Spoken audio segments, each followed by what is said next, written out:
live. Let's go. It's Friday.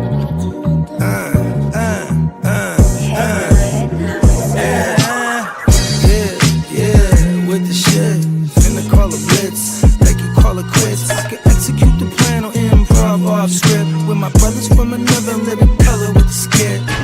Yeah, with the shit. Finna call a blitz, like you call it quits. I can execute the plan on improv off script. With my brothers from another living color with the skit. Yeah, you know the squad I'm bumming with. Try to run with the rock and you fumbled it. Finna spin the block in the mothership. Rock like Woodstock, big stock, smother shit. Word to Uncle Sam, we tax like the government. Still in the game till the day I'm in love with it. You are now rocking with the most coveted. Unapologetic, let you know who you fucking with. What's the use? I got the juice. Tapping head tops like Duck, Duck, Goose. Slide off smooth in a coupe, no roof. Rocking sheep's clothing, I'm the big bad wolf. Double up, we gon' double down and double that. If I feel him double crossed, I'ma double back. That's a couple $100 large in a duffel bag. Blitzkrieg, somebody gon' end up a pack. Yeah, with the shit. Finna call a blitz, like you call it quits. I can execute the plan on improv off script. With my brothers from another living color with the skit. Yeah, with the shit. Finna call a blitz, like you call it quits. I can execute the plan on improv off script. With my brothers from another living color with the skit. Yeah, you half steppers can't fuck with this. I'm with the big steppers and we stumping shit. Ice grill, you can feel the momentum shift. Alpha and the Omega, I'm the Genesis. Real savage, go getter. Yeah, I'm getting it. School of hard knock, I'm the mascot.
What's good, gang? It's the Guchinni representing the Hard to Start podcast. Tapping in to remind y'all that coming this August 20th of 2026, the second annual GWN, the Westside League live draft weekend will be popping off. Man, you will see all the cast of characters that you see live on the GWN every day. You'll see a lot of people that's in the chat every day on the stream, and then you'll see some of your favorite content creators that you've seen us make content with in this conglomerate that we call the GWN 100%. So what you need to do is go ahead and like and subscribe wherever you found us at, and if you screenshot that you subscribe, we are giving away multiple giveaways during the live draft. 100%. We will be running our regular scheduling program. Thursday night will be Playmakers. Friday morning will be WYGU. And then later on that Friday will be the live Westside League second annual draft. And during the draft, we will have multiple giveaways like this right here. This autographed mini helmet of Jackson Smith and Jigba Super Bowl helmet. You're over at the GWN in the Hard to Start. We putting up championships on the wall, and we want to bless the people that rock with us who putting up championships on the wall. You know what I mean? With some of these little special items to put in your man cave, your she cave, you know what I mean? Whatever it may be. But yeah, make sure you go ahead and like and subscribe, because that's all you got to do to be entered to win this helmet. Click that bell, and then tune in to the second annual GWN live Westside Fantasy Football Draft Weekend. 100%. Peace. Shout out everybody that got ran over in my way. Feel low and I'm mad so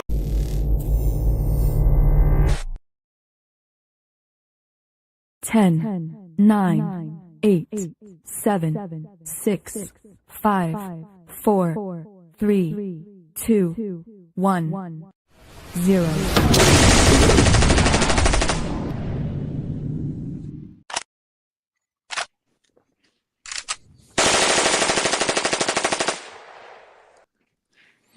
What's up? What it It's do, fellas? Friday. What's up?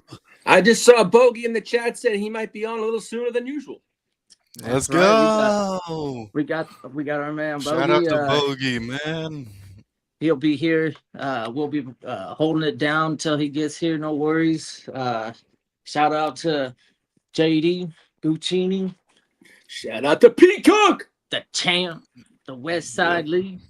We also got Emil in the building. What's up, Emil? Diamond What up, Joe Emil? coming in way early down. He was early. Yeah, We got he's Tino. ready. He is We got ready. Tino the governor. He said, let the games begin. Begin. Rigging for Fatties. What's up, Rigging What's for up, Fatties? Chris? Go check it out. Just it's on YouTube, Facebook. He's got a channel, doesn't he? Or is definitely in the fishing. Yeah, he's got a nice fishing channel. Rigging with Fatties is his fishing channel. Yeah, Yep. yeah. If you like fishing, check it out. Yeah, it's got some good stuff over there. Oh, What's up, we got someone Candlestick? who's been MIA, who's back. Candlestick. What's up, PB and J? Yep. I'm awake today. Usually going to bed when y'all go live. Yeah, that's the morning show. A shout out for sticking with us. Hopefully you're still there. Shout out to Tino. Yeah. We got Tino in the chat ready to roll. Yo. Team leader. We'll see ya in Vegas. Yes, sir. Hopefully, we'll see you in Vegas, man. Yeah. Yeah, Yeah, I wish I could go to Vegas, but I can't. Yeah, you know, Yeah, I got there'll be college, so. there'll be a day that will bring you along on some of these Yeah. road trips we get, but yeah, you'll get there. Yeah. You stick Like to if, doing what like you're doing. if I started class on the 24th, yeah, I could have gone, but yeah, no. Starts on the 17th. No way. You gotta stay focused in on that. Yeah. That Yeah, degree. school's more important than that kind of shit. You get older, you realize the school's more important.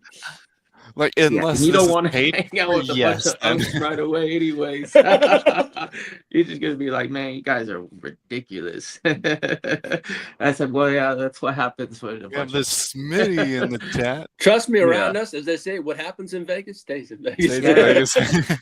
It's a fantasy football draft for savages for sure. Fantasy football savages. All right. Yeah. I got the Appreciate flag everybody ready, rocking just with in us. case. What's up, Smitty? Yeah, Debo. Holy shit. Nice little slot piece. Pause.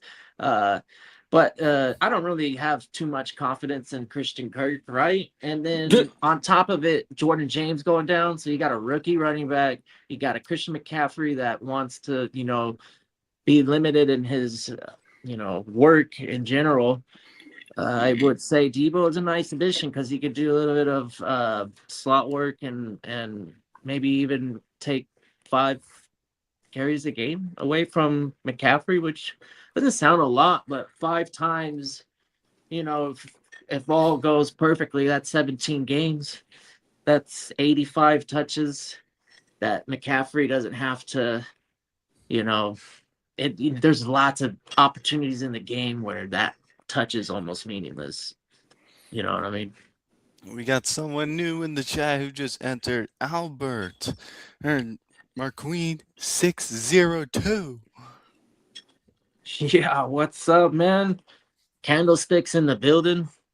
Another one of the traditional Vegas guys doing the West Side League draft. And that's gonna be wild. Y'all need to tune in. We're gonna be live streaming a lot. I'll try my best to tune in when you guys are in Vegas, but yeah. No, you're gonna have plenty of opportunity to chime in, and we'll be actively streaming during that West Side League draft for sure, and then Wait, elsewhere, wait, hold up. elsewhere What's the will time have to zone? Is it be like 2 hours back or is it will be like an hour? determined. Hey, Dane, talk about superheroes. Yes. What's up, Bogey? Right around fighting crime. I'm Yeah. Batman. Bogey the Dark Down. Knight. What's up? What's up, fellas? Happy Friday. Happy That- Friday, that Bogey. is the You're about to The hear the black car on black. starter. Hold on, give me a sec here. And what? Shout out to Bones in the background. Yeah, me almost made the beginning of the show. Let's go. It's funny. Fortnite just got out of Batman phase. They kind of are still in it because he's sitting there out on the map and his vehicle is out there, and you can get a bunch of My bad. that's That's a lot. and stuff out of some of the Batman stuff on the map. It's pretty dope. You can fly around on his cape and everything. Oh, on the in the game. Yeah. So he's making Like a short Arkham appearance. Asylum. He does like a couple weeks on the game, and he busts out the cape like he does in the very first Batman movie. You know? Yeah. Yeah. And he just comes down. Yeah. Yeah. I had copied my my little man. What's that thing called? The MetaQuest, like the newer one, like earlier this year Oh for yeah, his the birthday. 3D VR. Is Yeah, that the and that shit is badass. But Yeah. it came with a Batman like Arkham game, but like for this, like a For that version? what is it called, a VR version. You know what I mean? Yeah, it's Have really you- badass. Have you done one of the Spider-Man joints? No, and I'm tripping. I didn't know this came out with another Spider-Man yesterday, bro. Mm, Yeah. Yeah. I was like, I've, yeah, I've been it- I've been hearing rumors that the Uh-huh. new Spider-Man game is coming out, and we already know who the villain is. Anything Spider-Man, I've come to accept that it's probably going to break any of the previous superhero shits. I mean, Yeah, I know like they've been Spider-Man, like the Avengers- Spider-Man They- they don't remaster, have the Spider-Man Punisher Miles in Morales, there. Spider-Man 2. I heard they got the Punisher in here. Yeah, they So do. for anybody who's a big fan of Walking Dead, the guy who played Shane, Jeff, Yeah. It was just something. I Jeff forgot his name. Bernthal, John I, Bernthal. I've watched John a few Bernthal. of those. They're gnarly. They got one of the episodes I'll never forget when they pull this dude that has a bunch of facial piercings, and they're interrogating him, and he's trying to like Oh confess. yeah. That's the first Punisher movie. That's Yeah. the one. Okay, look, it's the very first Punisher movie was one of the first Marvel movies that was rated R. Because before that, people don't realize Blade was like basically the first Marvel movie, even though it was New Line Cinema. It was still a Marvel Studios production, like you know what I mean? It was a Marvel production along with New Line Cinema Studios, right? And that was rated R.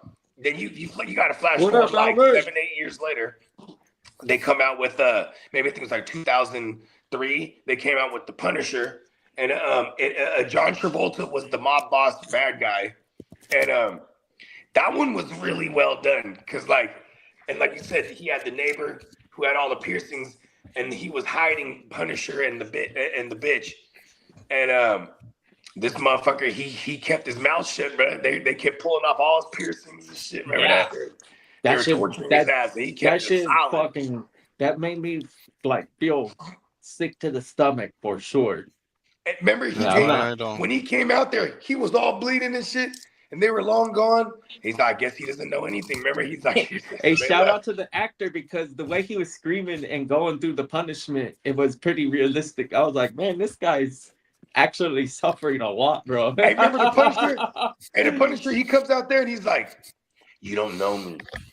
He's like, you tell me, bro, with all the piercings, like, you don't know me. You didn't have to do that for me.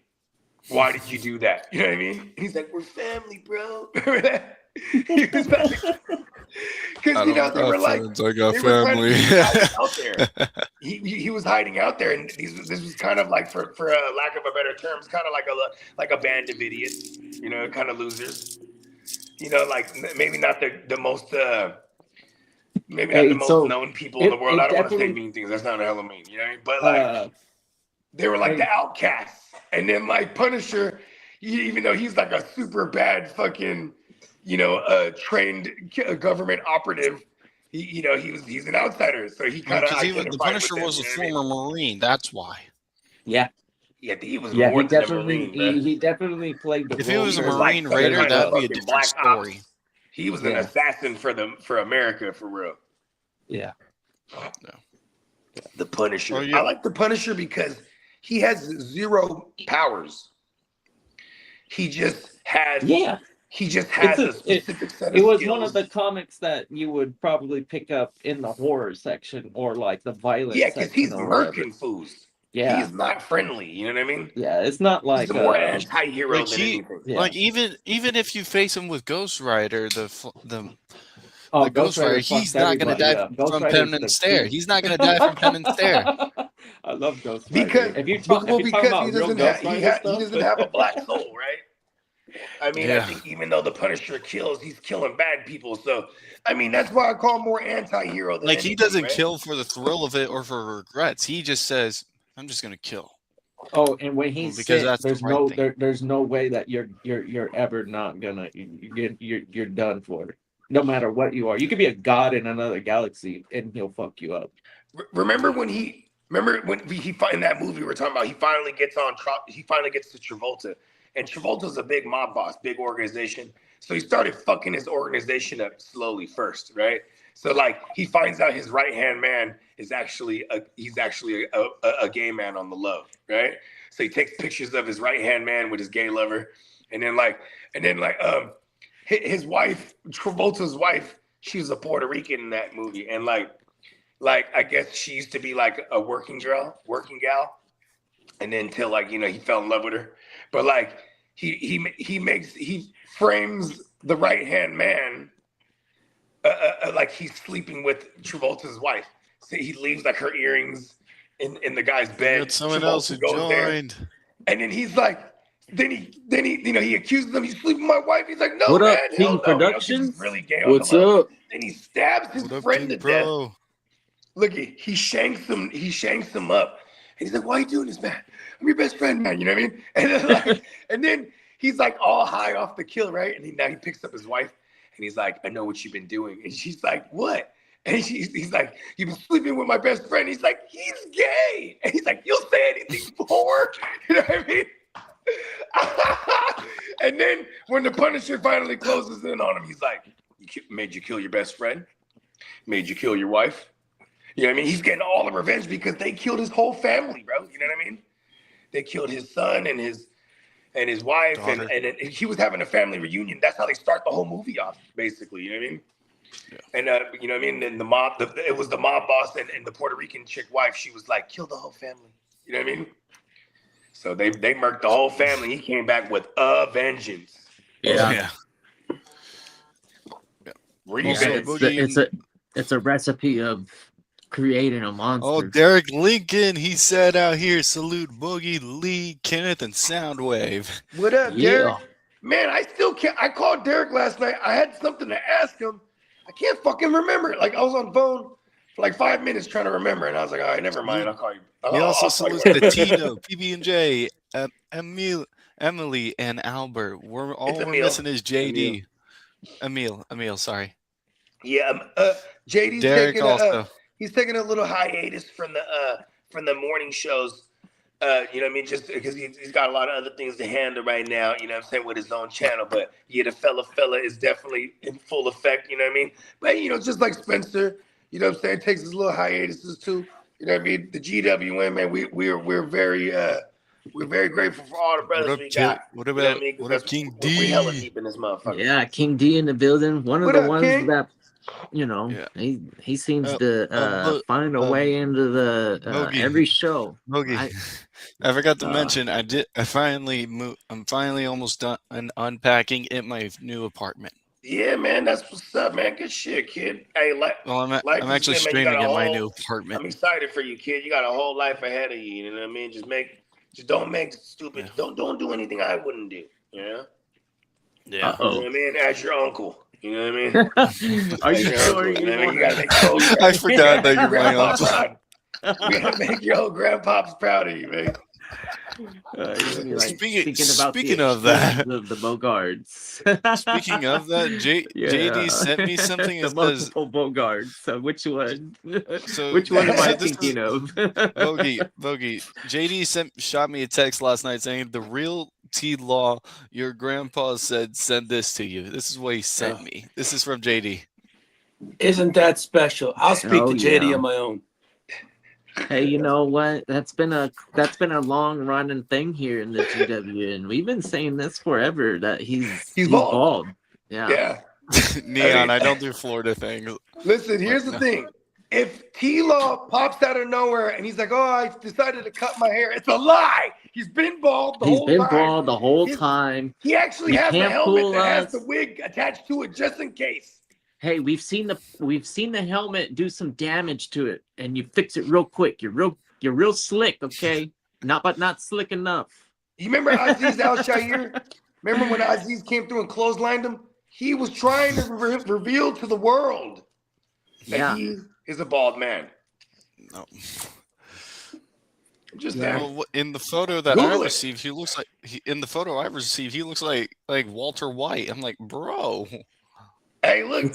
I feel. Have you ever seen Walter White and Trevor Lawrence in the same room at the same time? Never. No. Same person. It's just like Ellen DeGeneres and Pete Carroll.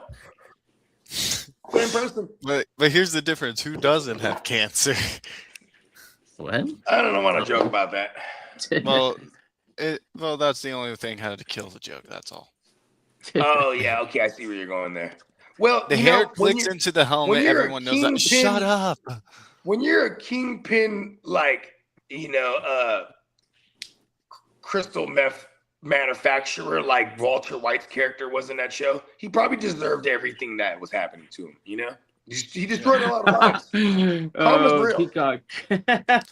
Hey, Neon, Don't do Neon, Florida I don't man do things, Florida. I don't. Soundwave. Yeah, when you, if anything, Look, I when was you're born in when you're Virginia, running moved to around, Florida, don't and do I'm still those used to things. Florida things. Yeah, I know you can support the crew, the Jaguars is whatever, but just don't do those types of things that them Florida mans do. Look. Some people say wrestle an alligator. Like Hey, hell, I'm gonna wrestle an alligator. That's a Florida need to, thing, We don't need to I'm not test into our. it. Right we don't now, need to don't test lie. our strength on that. There's plenty of ways you could play freaking squeeze the little thing, and it gives you a number, whatever that device is, the grip strength tester. There you go. know, Lot I just safer. wanna Okay, And okay, you got Kenneth. The plenty way of you said it competition at in the first, world. that sounded a pause for that one, but that sounded like very out of context on the way how you I'll said it. pause. I don't know, man. See, here's the thing, I bro. usually wear a shirt just because of those things. I'm not the most skilled at thinking the wrong things. I just want to say, bro, alligators, all kind of rattlesnakes, pythons, all kind of did I mention gators? All of these motherfuckers want revenge because we were making shoes out of them, bro. Yeah. They see us rocking them fly that's ass why they call gators. them They don't Crocs. like that shit. Those ones make They don't sense. like it. You can even farm them, right? Sad to say, but a crocodile, nobody's buying a crocodile for me. Well, not when they're actually like free to go out and catch and get your own and shit like that. Like that's a licensed game, but in general, it's not out of the question of obtaining it. There's a lot of competition, but that's just because there's that much gator out there. Do you want to do it? Would it be inhumane? I watched them on TV, bro. I don't want to do that. Yeah. I mean, like, they make it look easy. Like, rest in peace to Steve Corwin, the crocodile. And it does. hunter, You right? know what's He'd funny be like, about "Oh my it? They can God." be little babies. He'd be like, They'll "Oh, pick look them at up and they're like, "Yeah, that's she's gonna a be a beaut." shoe later." Hey, that motherfucker was seeing. Hey, look, bro, he make it look hella easy though. He just take the bag. And, all right, look at. Oh, she's upset. Oh, she's a beaut. Look, he just throws the bag on their face. Then he jumps right on their back. And then he's holding on to their jaw. I'm like, he made it look real easy. And how brave are the cameramen for this guy? You ever used to watch that shit back in the day? I'm like, How's the if I'm the alligator, I'm going right for the camera. Bogey, you're There not we go. alone. The See, the Matrix python has got to boots. me. I swear they farm those pythons, bro. Like they Bogey, you're not alone. The Matrix has got me also. They treat them like a pig, you know. They get to a Yeah. certain size and they're like, all right, give it a dead, a poisoned mouse, or I don't know what I don't know what a humane. Probably just chop its head off, right? I heard some of them can grow their head back. I actually heard feed they it can grow until their it's head big back. and then they chop its head off. I think that's how it works. Hey, look, Cajuns, they just see a big ass python, they're like, whoa, it's good eating. You know what I mean? Motherfucking Cajun python steaks. Yeah. I don't think they starve them or poison them. That'd be cruel. I think this is quick little guillotine. You know? Look, if JD's gonna go alligator hunting, I will join in as well. Bro, hell yeah. Hey, look. As long as You we can can film use it, AKs, and bro. I'll support you, and I'll be on hold for 911, and I'll definitely call as soon as I see get fucked up. Hey, look. Okay, we're gonna create a new sport, right? Where you go on the balcony of like a house right on the bayou, and then you gotta attach the fishing pole to the balcony like banister, right? And then you throw out a whole raw chicken on the line, and then you look at the camera, you go, "My name's Bogard Scott Free. This is croc fishing." You know what I mean? Woo! And that motherfucker will tear that whole balcony up. I swear to God. So like bull riding or something? Yeah. Listen, bear with me. We're working out the details right now. I just made it up right now, but I think we're on to something there.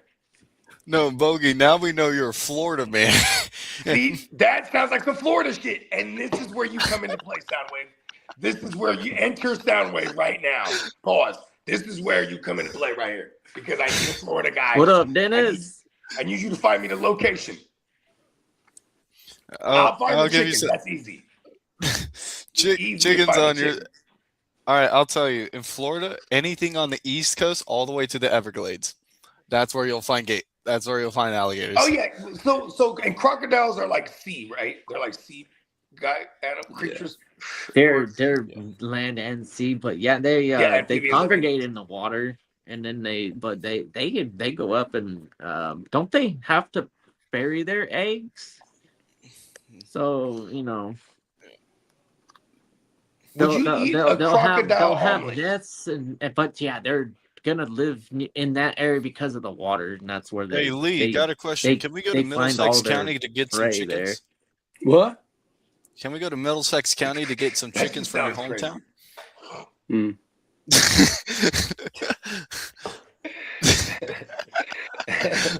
Crocs are crazy. Yeah, Crocs. Elsewhere, gators in the bayou, and then actually in the Gulf, we'll say, and then the Crocs though they're super heavy, I think, right? Or them motherfuckers is like 2,000 heavier and scalier.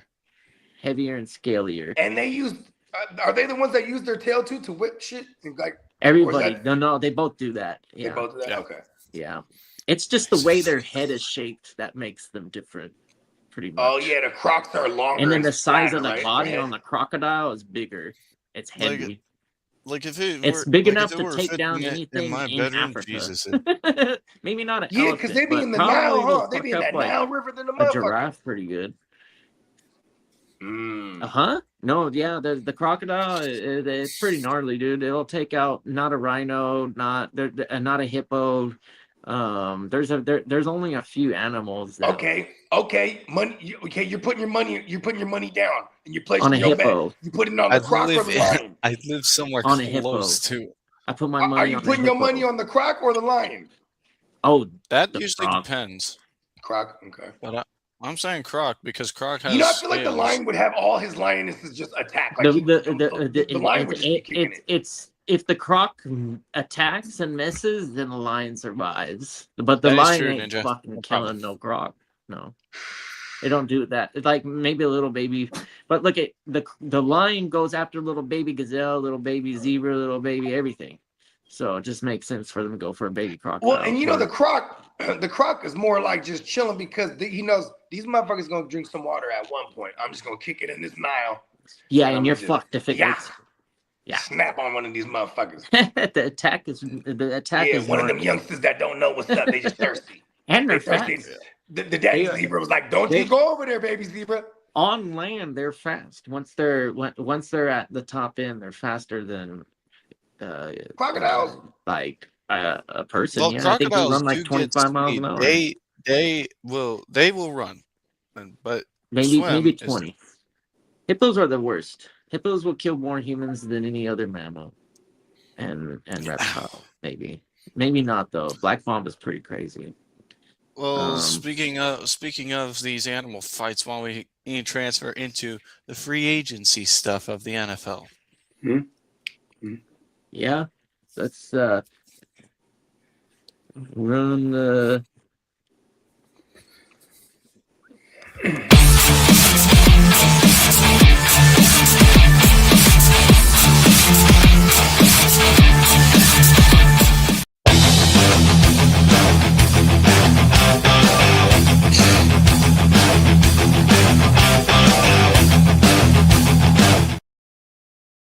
Alrighty, so you got the free agency frenzy up. Oh, so let me get the.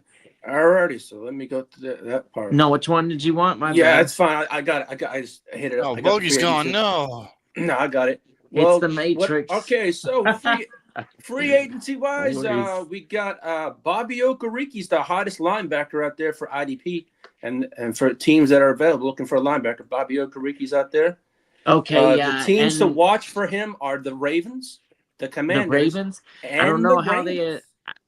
I don't know how they tie into the Colts or the Giants, but anybody associated with those two organizations, they probably regard them highly on the leadership skills. So think of teams that aren't really caring about a person that can dominate in pursuit. That's unfortunate about Okereke right now, is that Okereke is susceptible to getting burnt, and it's a terrible thing for a defense to have a vulnerable middle of the field. So unfortunately, he is regarded as one of the so-called poor linebackers in general. But for fantasy, man, because he racks up so many tackles, they're not afraid to attack the middle of the field. For us, we're usually getting like anywhere between like 10 to 15 tackles per game, and the consistency was dominant for a long time. Shout out for Bobby Okereke. He's gonna get a job, but whoever obtains him, it's not going to be something that you're going to get when he was young in the Colts organization. And I don't have the memory like Bogard does, but I bet you there's some kind of correlation there, because not every team values him, unfortunately. Yeah. Even though for fantasy we want him out there. He stays healthy. That's another thing, is and the leadership and staying healthy. Availability sometimes is the strongest asset out of players, and having a person that can actually play middle linebacker and almost set up the defense, especially the calling the shifts, and when a shift is called, the defense reacts. And so you got to rely on him being accurate. And that's, a quality that comes with veterans. And that's why Demario Davis, and I'm pretty sure Okereke will get, but Davis he's got, in my opinion, some of the best ability of commanding a defense, which is what the Jets needed, is a guy that goes over there and actually handles their business. I like the move of bringing him back. You know, not taking anything from Okereke, but we saw him over there, and he was pretty sorry. He'll get a job though. He'll get a job, and his leadership and his ability to make calls is good. He's good I at could that. see Okereke like getting like actually going back to the Colts even. Yeah, maybe it goes back to Colts, but Yeah. what are we? Colts. And yeah, I there you mean, go. everybody needs a linebacker like that on the depth chart if he's willing to be a depth chart guy. But I think actually even where he's at age wise, he's gonna kick it until after training camp for real. You know what I mean? And then sign somewhere. Yeah, like linebackers are But also actually he good, got that but- neck thing. My bad, Soundwave. Doesn't he got that neck thing too? Is the injury really bad? Yeah, I think that's what I just remember that right now. Last year, that's what happened to him, right? Like, Yeah, he had some kind of stinger or something like that. Oh it was shit! back, Yeah. or it might have been the back. It was the neck or back, It was or maybe something- neck it was- and back. I don't know. Something like that. Back, Yeah, yeah. what I Fingers is know- usually what like I- 6 to 8 weeks or something. Hey, you Kitteh, know? can I have the hour report? The ambulance report? Yeah, I got you. This one.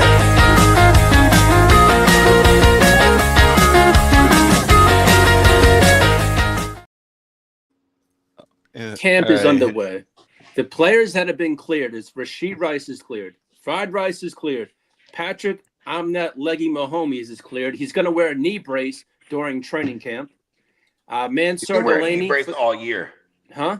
He's gonna end up wearing a knee brace all Yeah, year. I think, yeah. Mansour Delaney for the Chiefs has been cleared. Fred Warner, Nick Bosa, Quinton Junkins, Tank Dell avoids the pup list.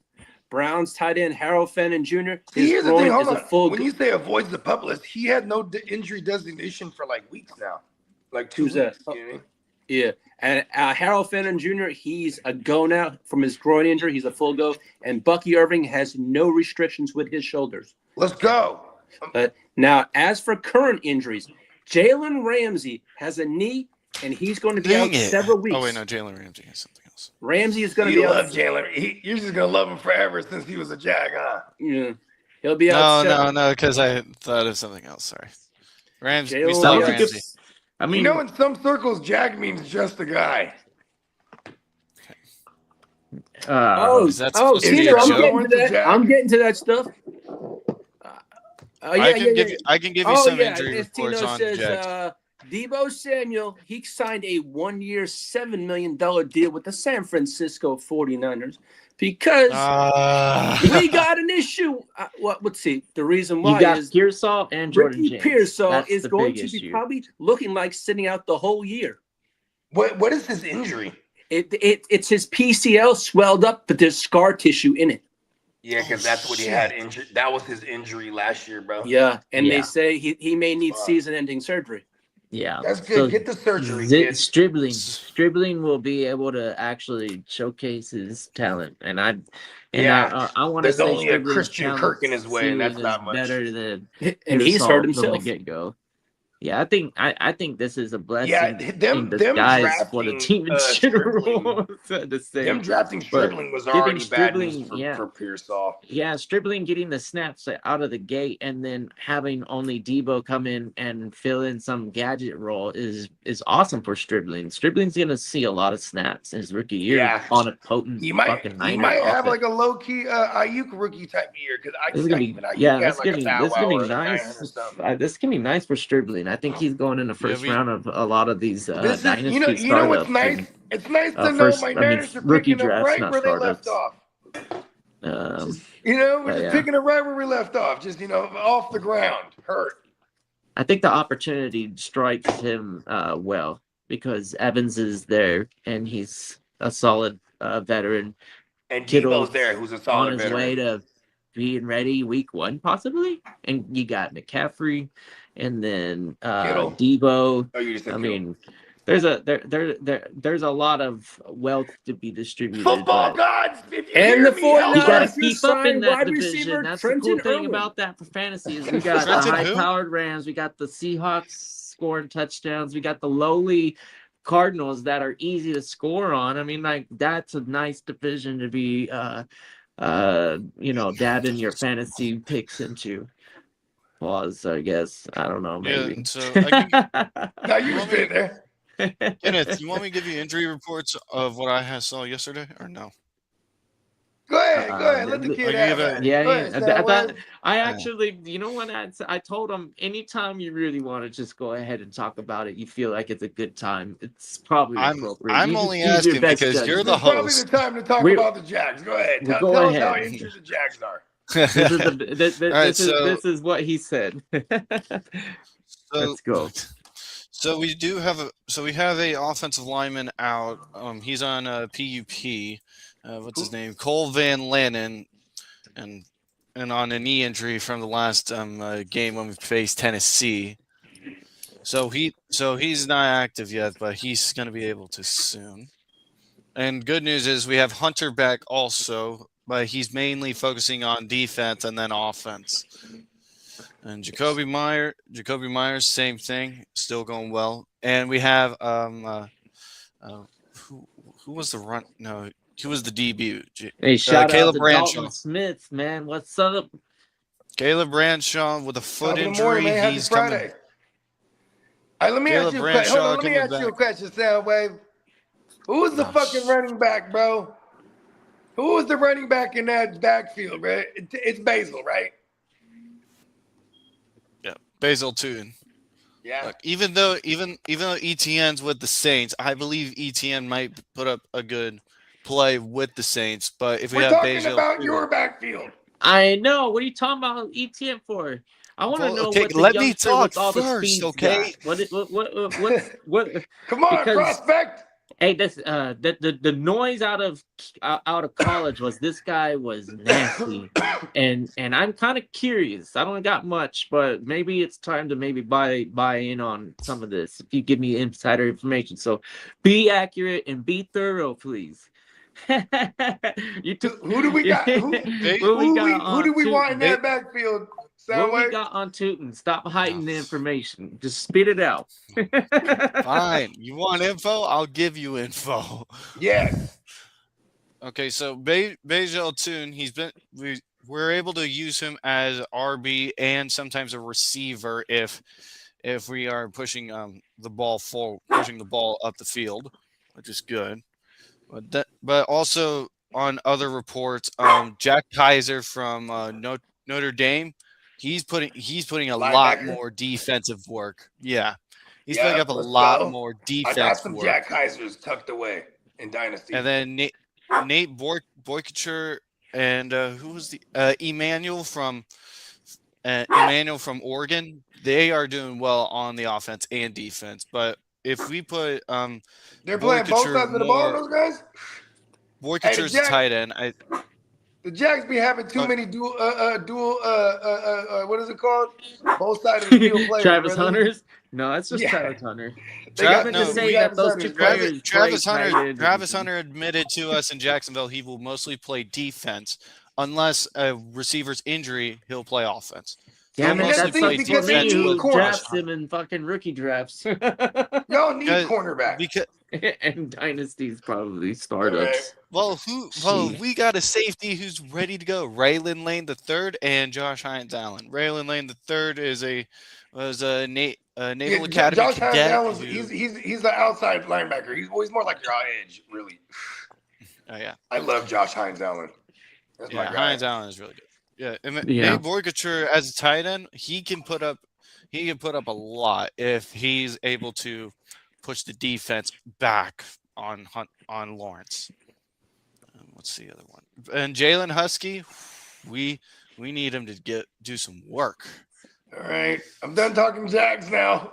Yeah, those guys suck, man. That's all the Jag stuff I have for now. I will tell you There's later only on. one person to worry about. Yeah, hey, we're gonna get you your own Jag show, I'm bro. kind of Fuck it. curious on that one. Outside of that, man, I know who BTJ is. I'm comfortable taking where he's actually landing. It's not a terrible asking price.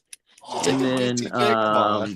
the other guy, Washington, he's got a role in the chemistry there at yeah, Parker Washington think- has a lot.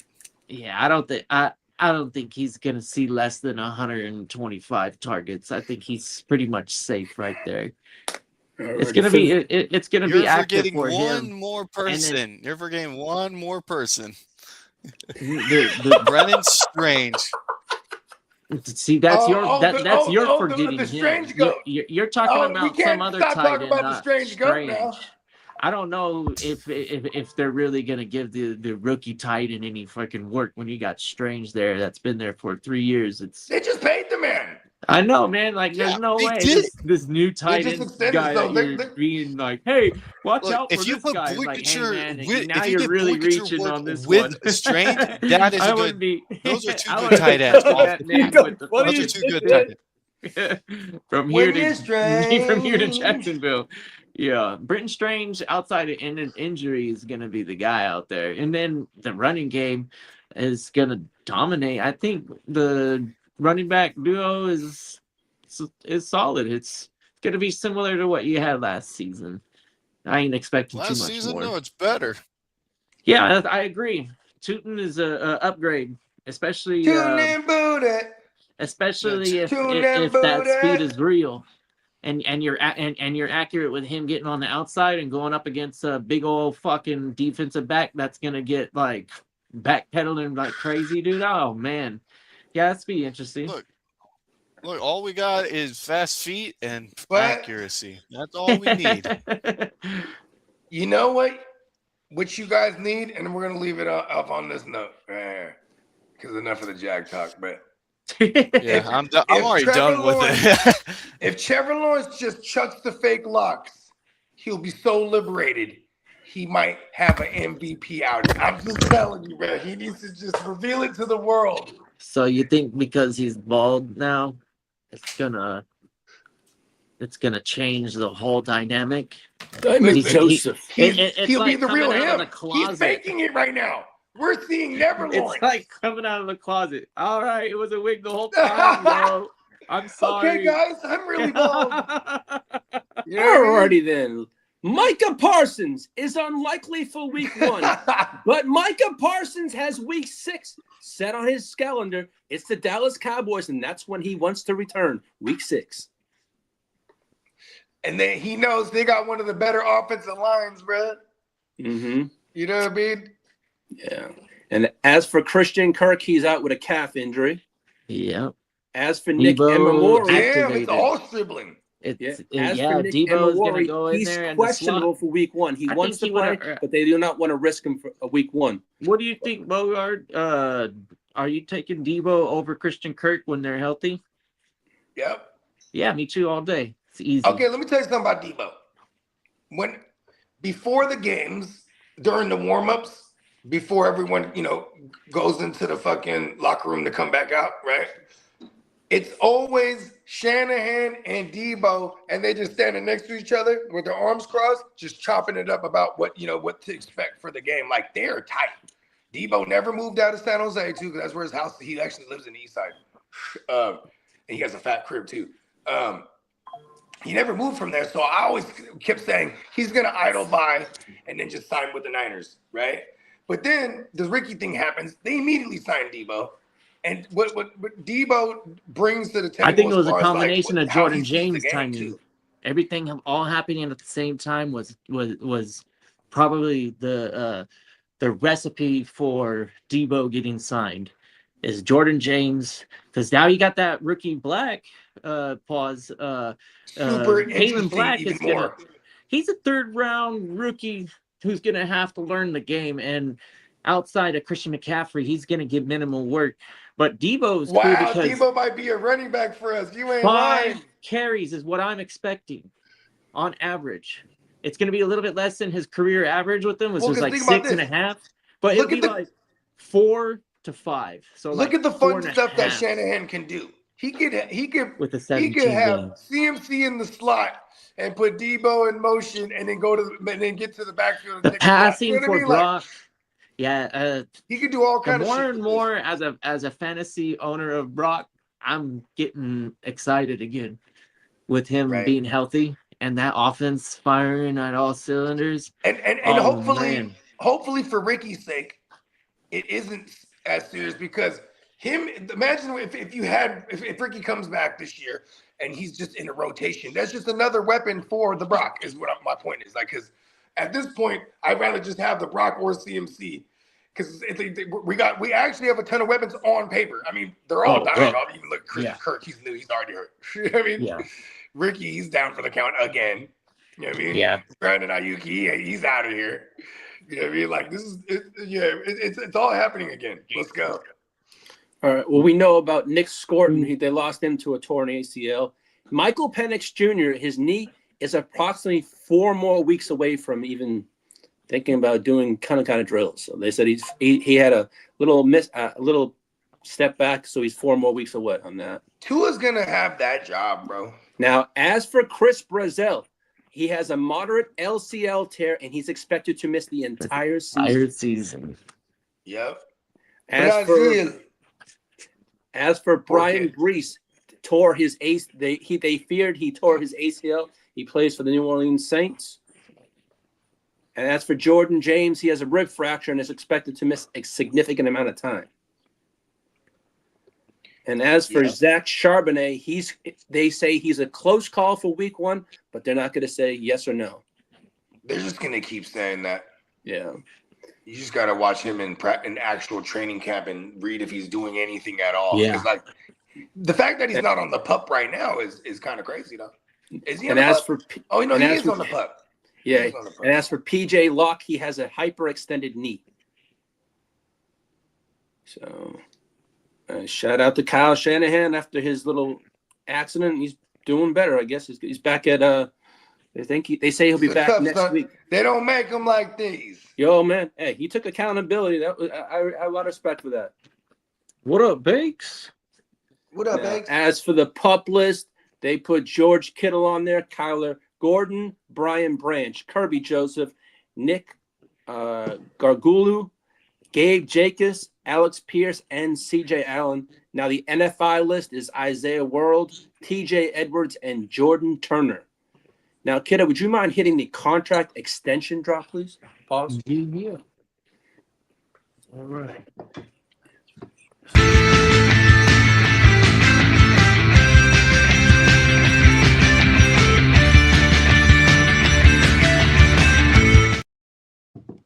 As for Christian Gonzalez and the Patriots, they have, I guess Bob Kraft came out and said they have a deal for him that will make him the highest paid cornerback ever. And I think it was over 30, they think like 34 million a year, but they're working on that. $1 million. Exactly. As for Chris Olave, he got a new 4-year extension with the New Orleans Saints. And congratulations. Seahawks defensive tackle Leonard Williams is exploring an extension pause with the Seahawks. And the Bears are interested in a long-term extension for right tackle Darnell Wright. What do you guys think about that Olave signing? That might be a pretty nice, comfortable contract for the Saints. He got $120 million and 90 guaranteed. If that quarterback is who he is, then we might be talking about a payday, you know? So Olave being this. affordable For is that going to be pretty nice. First of all, shout out to Olave because, he was a former first rounder. He had, he became the butt of everybody's jokes because he was the fucking the concussed El Concusto, and then he was one of the first ones wearing the Guardian cap, and then he got concussed wearing the Guardian cap. Remember that shit? Yeah. And then but he last year he balled out. You know what I mean? And what's so funny, Lee, about getting concussions? Well, I've had plenty, man. I'm not laughing. I've been concussed many times. So I ain't laughing. No laughing matter, Lee. No, I'm laughing at what Tino said. Oh, what? Oh, okay. I'm laughing what Tino said. The over-under. Why are you laughing about concussions, man? Them things. I don't take that seriously, man. I've had a lot of those. And it's not something to fuck around with. So, it's not.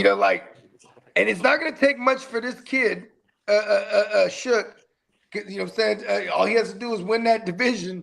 And they'll fuck around and extend him going into year 3 because he's a second-round guy. They don't have a 5th-year option on him. But the fact that Kellen Moore went up to go get him, this is a big prove-it year because he flashed real good. if they could win the division or maybe get a wild card spot here, like, you know what I'm saying? That's gonna say a lot for this kid. They will extend him because he'll get extended for cheap. You know what I mean? Mm. Think about this. You're gonna go into year 3, and that'll be his contract year right there, basically, or not his contract year. He'll have one more year after that. So it's not far fetched. This is the thing. They're paying an expensive running back.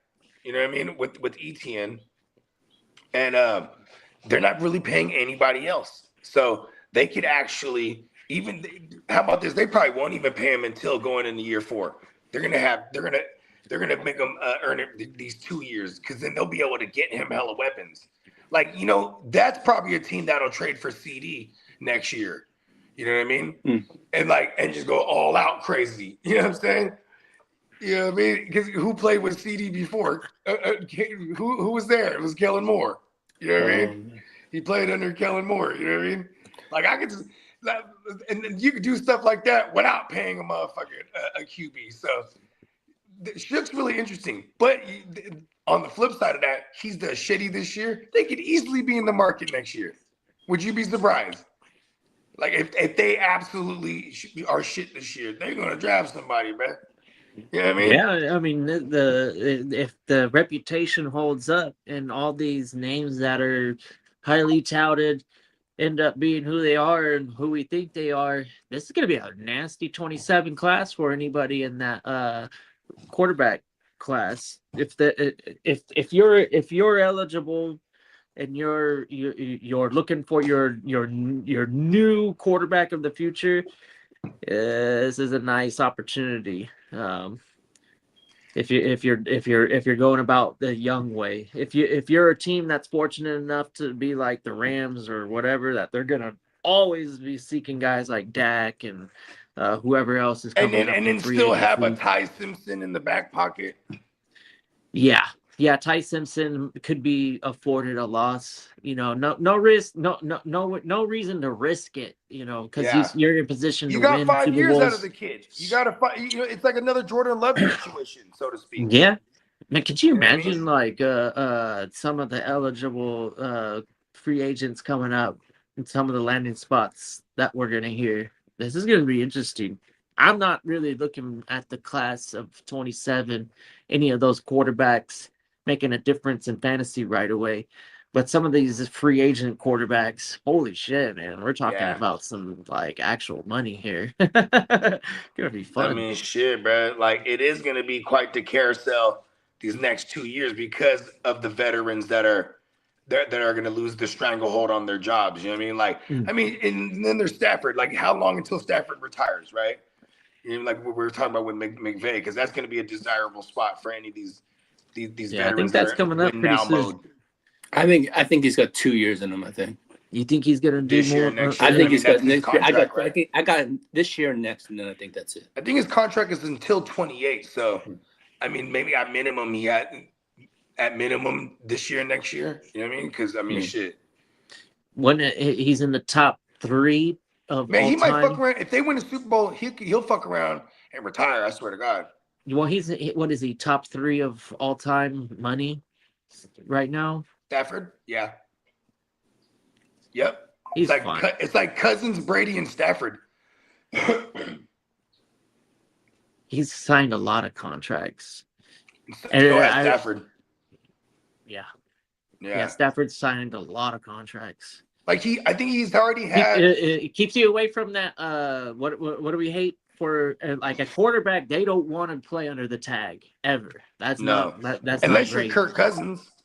I mean, he did it 2 years in a row. Like the 20th best quarterback, right? And then Stafford is like way better than 20, bro. Dak did it 1 year in 2020, and look what happened to him. That was the year he got fucked up. You know I'm telling you, man, the NFL's had this problem for a minute where they don't have enough quarterbacks in the world to have like enough. We're kind of the only country. We're the NFL. only country that plays this sport at this caliber. You know what I mean? Yeah, we only have truly like what 20. I would say like 29, if I'm being generous. There's a couple out there that I'm like, Okay, Willis go is like this. not, Look at this, and bro. then Look at this. 2 years ago, or in 2024 season, we had Brissett. like I like 41. Brissett, but he's not a starting quarterback. We had 41 different starting QBs in 2024. It was something ridiculous like that because there were so many injuries. We saw so many. We saw a lot of poor football. So you might be onto something here, is what I'm saying. Which you're talking about like 29 maybe. You know what I mean? Because like, I mean, who we counting that we're not counting right now as starters, right? Like, who's the shitty bottom three? Yeah, I don't know, but Tino, you're right. We have 10 that are elite. You know, like we have some good quarterbacks. It's just like that's why. Okay, no particular order. Elite, right? The Stallion, Yeah. Burrow, Lamar, Mahomes, right? Yeah. I'm gonna throw Dak in there. I'm gonna throw Stafford in there. Yeah. I'll throw in Herbert. Right? Are we throwing in any of the other? Are we throwing in some of these youngsters? I'm not throwing in no Bo Nix right now. I'm not throwing in Trevor Lawrence either. So I'm not throwing in Trevor Lawrence. Young man, if you're listening, don't get your hopes up. So 7. So we got 7 right here. Help me out. I'm missing some. I'll put. Are we gonna put Jalen in there? Are we putting Jalen in there? Absolutely. Right? Did you put Lamar in there? I got Lamar in there. Brock? Josh Allen? I don't got the Brock yet. Of course I got the Stallion. I'll throw the Brock in there, but see, I just wanted someone else to say it. No, Dak and Prescott. Baker Mayfield. Dak Prescott. I already got him in there. Who's in there? Baker? No. Baker. I mean, okay, that would be 10 then. But see, Baker and the Brock, I think people would argue those two. What about I'll put him in Jared there. Goff? Fine. They can argue all they want. Then there's Jared Goff. I'll talk numbers. Are we with them putting real golf quick. in there? Are we? Is the NFL? Are we putting golf on there? I am. Yeah. I would put golf in there over Baker. He's proved very consistent and has a handle on that job. He's been pretty damn good for almost 10 seasons. Yeah. He's been consistent. I wouldn't say he's been super he's a good, 2016 guy, so he's only being really consistent had 2 in the bad NFL years. is saying a lot, and that's why Kirk Cousins got a lot of money, right? Okay, so we're hovering around 10, 11 there because we could argue Baker or not, but I am going to argue Baker in his favor. Oh yeah, because he's a gunslinger, and the way that once he got into a good situation, he got right back into the playoffs twice. He was in the playoffs once with the Browns too. You know what I mean? And he beat the Steelers and almost beat the Chiefs. But there was I don't know if y'all remember, there was like a crowning call that really fucked the Browns up when they were like driving. I mean, the Chiefs were driving, and then they had him on a 3rd and short, and then there was like a crowning call, but they stopped them and they're like, oh, penalty. You know, it's one of those early like, oh, they're favoring the Chiefs type of shit. Why can't I put Baker in there? Why? I'll put Baker in there. You want to put Baker in there? Come on, you got to put Baker in there. Yeah, I'm putting Baker in there. I think and the only reason I put Justin Herbert in there himself. is because he has put up all the gaudy numbers already. You know what I mean? And like it's been more situation for that kid than not. You know what I mean? I mean, you know, he's with the Chargers, so. Watson was borderline elite. Well, yeah, there was a time with the Houston. Yeah, team, he was pretty good. Shit, yeah, the Houston Watson, right? And yeah, and honestly, he was definitely easy top 8. Watson was, and in those years when he played like 16 or damn near 16, he was always like QB6 or better. He was no less than QB6. I think he was QB6 like a few times. Baker is definitely debatable. It's definitely not everybody's. I just love Baker number too 10. much. Me too. But think about the game. Look at who's like in the the way game that, right now. Are we putting did Sam Darnold win a Super Bowl? Now we have to put him in this conversation. The decision that he makes in a split second is not always the best. And fumbles are terrible with Baker. Yeah, I mean, here's the thing. I would put golf over Baker. I did say that earlier. I love Baker. So if we remove Baker, we still have who only else 10. was terrible at We still have only fumbling? 10. Favre. Look. Here's and Favre turned the ball over like people crazy. are gonna argue the Brock too, but like I would just say, look at the starting QBs in the game right now. Drake May. I guess we gotta put Drake May in as like another guy. No, who's we like don't have to. I think we value him in fantasy right now. That is true. Just like we did Jaden Daniels last year. Yeah. Jaden Daniels is probably, in my book, a better candidate of breaking into that group with the veterans. I just appreciate having the veterans out there that can, see the defense and make the reactionary call, because that's a lot of what defenses try and do is get you to start thinking, and then the quarterback has to make the right decision. So, it is what it is. Even if we don't because people will argue the Brock in that conversation, right? Because I feel like if you look at the common trend of what we said, elite, these motherfuckers, I'm putting the Brock in there because the Brock, he's been a starter and more successful in that smaller period of time than like a Justin Herbert for that He's matter. won some gritty games. Yeah. Not everybody can win the Super Bowl. Darnold won a Super Bowl. Right. I know we hate that. We love to hate on Darnold. I hate Darnold. but we're not gonna. But it's not like we put Trent Dilfer or anybody in that conversation. You know what I mean? And I'm not gonna disrespect Sam Darnold. He's put up some numbers for the last 2 seasons, but at the same time too. See, I think I'm blinded by my hatred for Sam Darnold too. Yeah. Well, I know we discussed it on Tuesday. Who was going to be first, Bijan or Gibbs? Well, the Falcons are actively negotiating a contract as we speak with Bijan Robinson. So, Emil's got a question. Shout out to Emil. What are we doing with Keon Coleman in fantasy? Is there still hope? I saw some blurb about Keon Coleman, and guess who popped out of the woods? Steve, the other Bills receiver, that was like fairly steady for a little while, but never really, like, the ceiling was never super good. Steve Williams. You talking about the guy that's been on the team for the last couple of years? No, I would say along the lines of, like, maybe retired 5 years ago. Oh, I don't know. And the Bills, right? I'm fucking up. Let me look at the chat. Anybody in the chat know who I'm talking about? This is what I'm saying. I don't know what to do with any of the receivers really for Buffalo. It's kind of crazy because you got Joe Brady, who's really like he's the head coach now. He's not just the offensive coordinator. And I feel like with Joe Brady, in his history, he likes to spread the ball around a lot. You know what I mean? But like but he has had a history of being able to concentrate that target market share to 3 targets. He just got so many targets over here. So we're trying to figure out, you know what I mean? Because you got Shakir, who's like, he's WR3 range, if you ask me, in fantasy. Then you got Keon, who's like, he got the high draft capital, but they fucking hated him last year. Remember that? They were benching him because he was like doing some dickhead shit or whatever. And you got Stevie Johnson, my bad. Not Steve. And they brought in Stevie. Who's this? Stevie Johnson. Stevie Johnson. Oh, yeah, from back in the day. Yeah. If you would have said Stevie, I would have said Johnson. Somebody wanted his opinion on Keon Coleman, and he was like, "Man, that guy's gonna be good." And they're all like, "What?" I mean, third year breakout's a real thing, but also at the same time, like I guess we've seen flashes. Like, I'm just trying to find out what to hold on to. Some of the drops is ugly.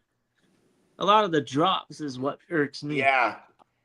I will say they kept going back to him in those red zone packages to try to get the kid's confidence up, and he started catching tugs at the end of the year. I'm telling you, the Bills are interesting to think about who you're going to be able to hopefully buy low, and they'll end up being the primary target, because I know we brought in DJ Moore, but I'm not really. I was gonna say, I think I just want DJ Moore. If you got Kincaid, you got the other receivers, you got Shakir. If his health is there, he's gonna be a threat. And then you got James Cook and the other pass catching running backs. There's a chance that one of them breaks out and becomes the number one guy. I'm gonna put my money on DJ Moore, bro. DJ Moore, the guy they paid up to go trade for. I mean, he's always been solid for maybe 800 to 1,000. But this is why I'm saying this, though, is because DJ Moore played in this system and had his first career year. You know what I'm saying? Going back to in 2020, because Joe Brady was the OC in Carolina. You know what I mean? And this is why they people feel like, oh, they overpaid. Not Brady wanted this kid. You know what I mean? What So are I like DJ more if I have to pick out of all of them. Like Keon Coleman, I saw the writing on the wall before last season while there was still hype on him. I kind of moved all my Keon Coleman pieces for like, I whatever I thought I can get, like that felt like a good deal at the time. You know what I mean? I know we talked about it a few times last episode, but Kincaid could He's probably gonna have he could a be solid he could floor. in my opinion he could be the biggest, probably, like, he has the highest probability to be the breakout in my eyes, to be I mean, like the go-to he had target hella for. double-digit games last year in fantasy. Then he got hurt. Yeah, DJ Moore, that offense is going to score some touchdowns. Can't deny that, because you know how talented Josh Allen alone is, and none of them are superstars. But that's okay. Whatever. Josh Allen's a superstar. That's where Tino is like. There's 10 elite quarterbacks. There's probably not 10 elite. There's probably, like, what would you say, 5 elite, and then 13 good quarterbacks. Enough to fill a 12-1 quarterback league. Everybody should have a pretty Okay, who's good the quarterback. real? Okay, so let's do the real elite list real quick, right? Stallion, Joe Burrow. I'm throwing Burrow. I don't give a fucking know. Okay. Lamar. I mean, Stafford. it goes down to it goes down to even like when we get to names like Bryce Young are going to be matchup, candidates. Like if they get fired up, there's a good amount of good quarterbacks, but 5 elite definitely. I don't know if I want to put Burrow in there. I think It's crazy. I like Burrow, It's crazy. but I'm not. I know, right? I'm not even up there with. He's like the best passer in the game. Mahomes. I'm more of a Mahomes. Yeah, for sure. Guy than a Burrow. You know who's scared of? You know who's scared of Burrow? Mahomes. That's true. They gave a game up to Denver. They played all their second and third stringers on purpose against Bo Nixon in that rookie year to make sure, because if they were to beat the Broncos, the Bengals were in that year. Okay. Yeah. For me, and I'm generally thinking like, okay, these are quarterbacks that would make any team better, and Josh Allen, Patrick Mahomes, not in every instance is Matthew Stafford gonna. Stafford is he 5 or 6? Stafford in there? You know what? We'll give him the benefit of the doubt. He's the reigning MVP. We'll throw. He's a reigning MVP. He's had multiple 5,000-yard seasons, if I remember correctly. I think he has more than one. I might be wrong about that. I think he has at least 2. He might have 3. I know Drew Brees has 5 of them, if I remember correctly. Yeah, Brees is another testament that doesn't matter what maybe a different era, but that was a pretty brutal era too. It was for being that size. Pause. Yeah, there was still some leniency with hitting the quarterback for sure. But for today's sake, I think in real life Mahomes is up there. Sure. Mahomes got to be at the top, actually. Like, if you and I am saying because of the accolades, you know what I mean. And we can nitpick and be like, "Oh, what's Andy Reid and stuff?" But no. This motherfucker right out the gate, he was special. Remember Brady and the Belichick effect, where when Brady decided to go, they were like, "Yeah, we'll see." Brady might have been, he's always had Bill Belichick though. Yep. Then he goes. Didn't matter what. He goes to an opposite-minded guy. Brisket, no biscuit, fucking Bruce Arians, bro. Uncle Bruce. You know what I mean? Yeah. I'm thinking Mahomes is more on the level of an elite quarterback that can make any team better. Dare I say, he's like the Tom Brady of that generation. Peyton Manning's would make almost any team better. I know that there's certain offensive coordinators that be like, oh shit, Peyton Manning, I'd rather have a guy like Lamar. I mean, think about this, bro. Think about this. How many offensive coordinators really came up out of under Andy Reid in this recent era, right? You know what I'm saying? Ever since the Mahomes era, I should say. Because before that, you had like Matt Nagy, you know what I'm saying? You had Doug Peterson. These guys all went on to have like moderate success, if not like real success. Like Doug Peterson won the Super Bowl, right? And then although Doug Peterson had a tree with the Shane Steichen. Skylar Moore. Like all these fools, when you're playing with a Mahomes, or when you're back in the days, if you're playing with a Manning, those OCs never got really too much hype because it's like, is it the OC or is it the QB? You know what I mean? Because they're that good. You know, look at Aaron Rodgers, the same thing over the years. Like you never really hear about these coordinators that had success with them because most of the time it was the QB. You know what I mean? And those are what you would consider elite talent. And for me, I would always say elite. If I'm going to categorize elite talent at that position, time comes along with it. You know what I mean? Like I threw Dak in there without blinking an eye because he's consistent with the numbers he put up. Yeah, maybe the post shit. I put Justin Herbert in that conversation because the elite numbers. Maybe the postseason shit isn't there at all. But you know what I mean? It's the fact that they're putting these numbers up in the chunky season. You know what I mean? Like. Look at Romo back in the days. Romo used to be one of the best in-season or regular season QBs. You know, even and he was a pad. He padded his stat pattern. Yeah, there you go. Yeah. So at the end of the year, as a fantasy owner, you're like, yeah, I'll get Romo. I'll draft him as sometimes QB 9 to 12, depending on your league mates. If you didn't have a Dallas Cowboy fan, I was about to say the Cowboy fans, they want him. They get him in the second round. Man, I know, and you're like, definitely a Cowboys fan, but I'm luckily telling you, for them, they had Zeke forever. They had Dez. They had a bunch of actual dogs. So. Cowboys this season too are one of my favorites for fantasy. Anybody can tell you that doesn't require too much thinking. Look at Derek. I love the Cowboys this year. They're my favorites in that division. Well, the Cleveland Browns, they nailed down two players. Denzel Ward got 2 years, $62.2 million extension. Grant Delpit, 3-year extension. Yeah, my man Greg. $16 million AAV and 35 guaranteed. Yeah, because for the longest I thought his name was Greg until I actually read it one time. I was like, oh shit, I've been calling him Greg for years. Yeah, that's Greg Delpit.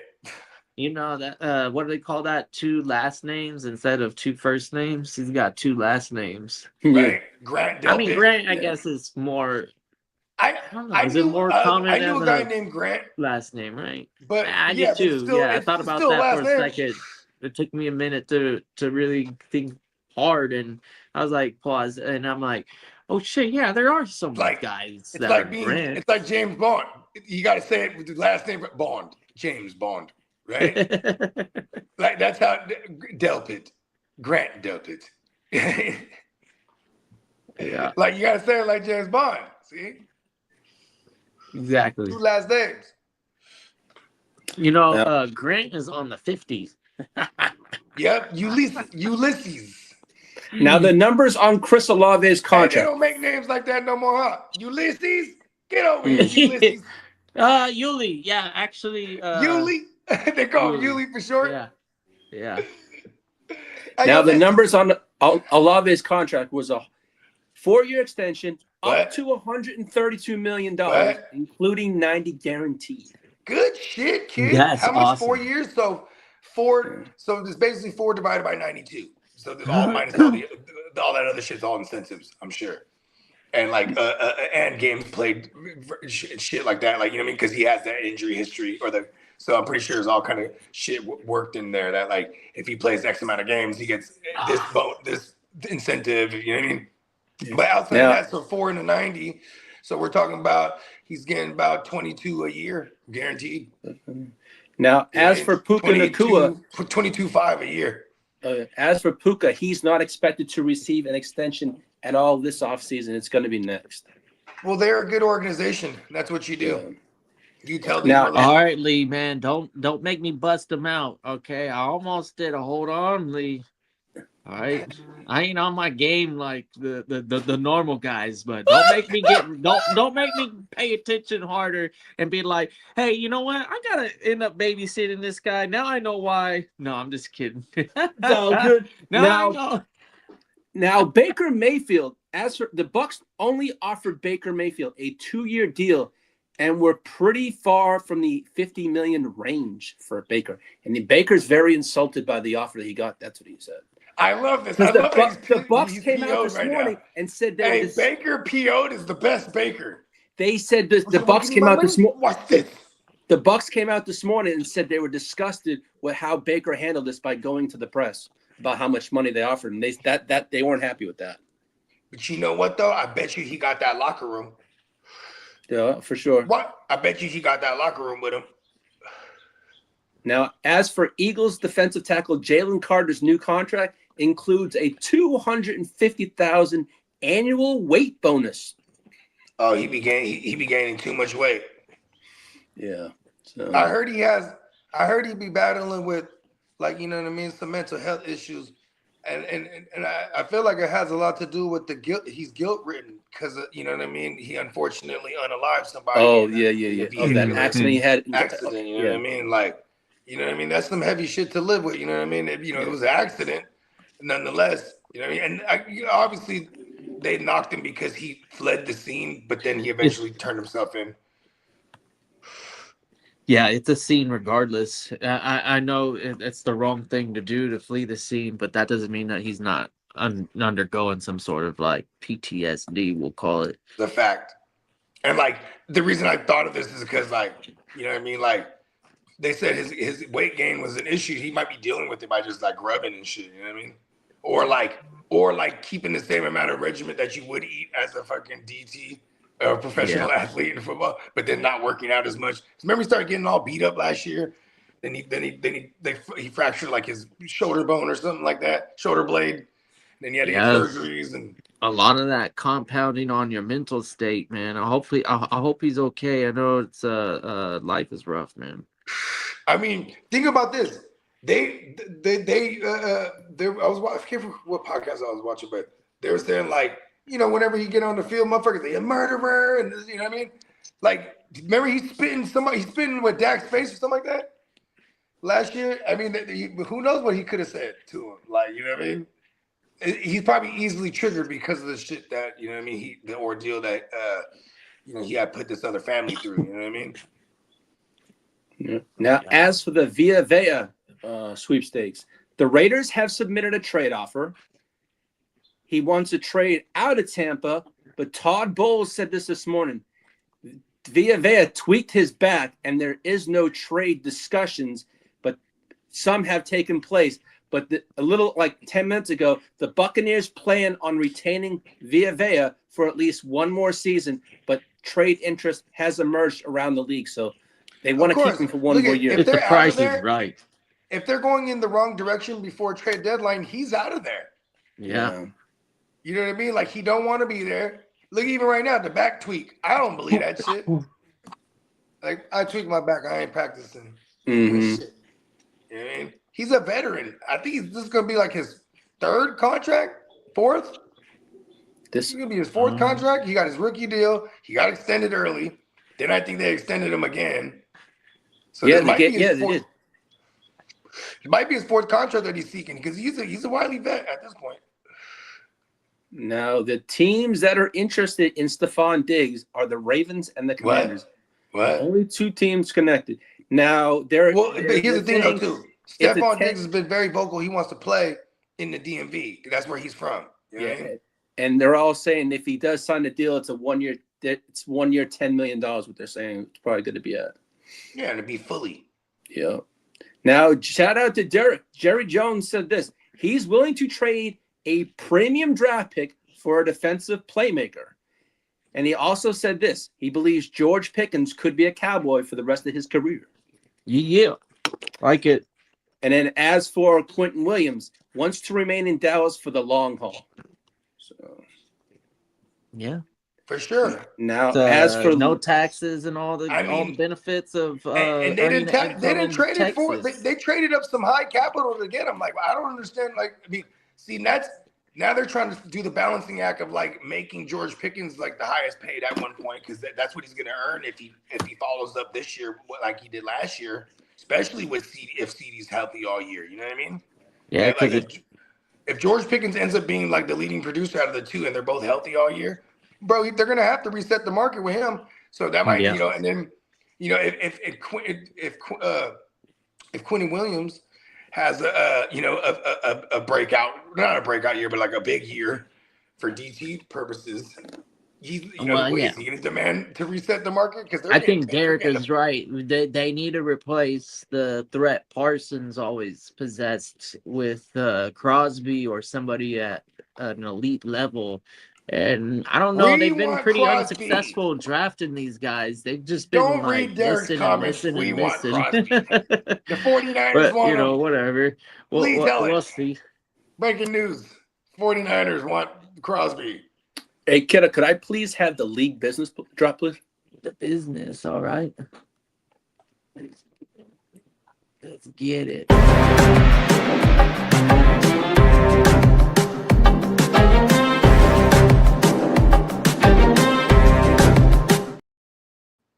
Shout out. Before I get to that one, Emil did have a fantasy question. If Diggs goes to the Ravens, what happens to Bateman? If Diggs goes to what no, the say Ravens. That again? If Diggs goes to the Ravens, what happens to Bateman? That's Emil's question. Baker, as in the receiver? No. If Diggs, if Stephon Diggs goes to the Ravens. Yeah, but why would that affect Baker? No, not Baker. Bateman. Yeah, you kept saying Baker every time. I was so confused. I didn't know what was happening. I was like, Baker Mayfield. Bateman's paid, and Bateman is truly a field stretcher, if you ask me. He's just a giant field stretcher. And he makes big plays down the field because you're going to suck up everybody's paws to try to stop the run 9 times out of 10. So he'll burn a single coverage. Yeah, they're not Diggs, the same player. I think Diggs kind of affects Zay Flowers in that aspect, because they might push Zay to the outside more often than not, because Zay is the guy they move around the formation. You know what I'm saying? Yeah. Zay's the guy they've hit off with like some yak type shit. And like if Diggs, but see, here's the thing though, Diggs might just be a possessional guy, red zone guy. I mean, if he comes in and they're only paying him $10 million, that could say a lot too, like of how much they're probably going to use him compared to. I mean, all those new guys they drafted, they're there goes those guys, right? And like Bateman, he has his own solidified role, and I think Zay and the tight ends. See, here's another thing I just thought of to cut my own self off. I don't even know what to expect with who's the offensive coordinator. Like, I mean, the only thing I think that we could really expect is that they're going to run the ball like hell with Henry and with Lamar. You know what I mean? It's kind of hard to determine what they're going to do here. You know what I mean? I mean, Diggs was successful catching a lot of passes from Josh Allen, so he might be able to handle that. And he did kill it with Diggs.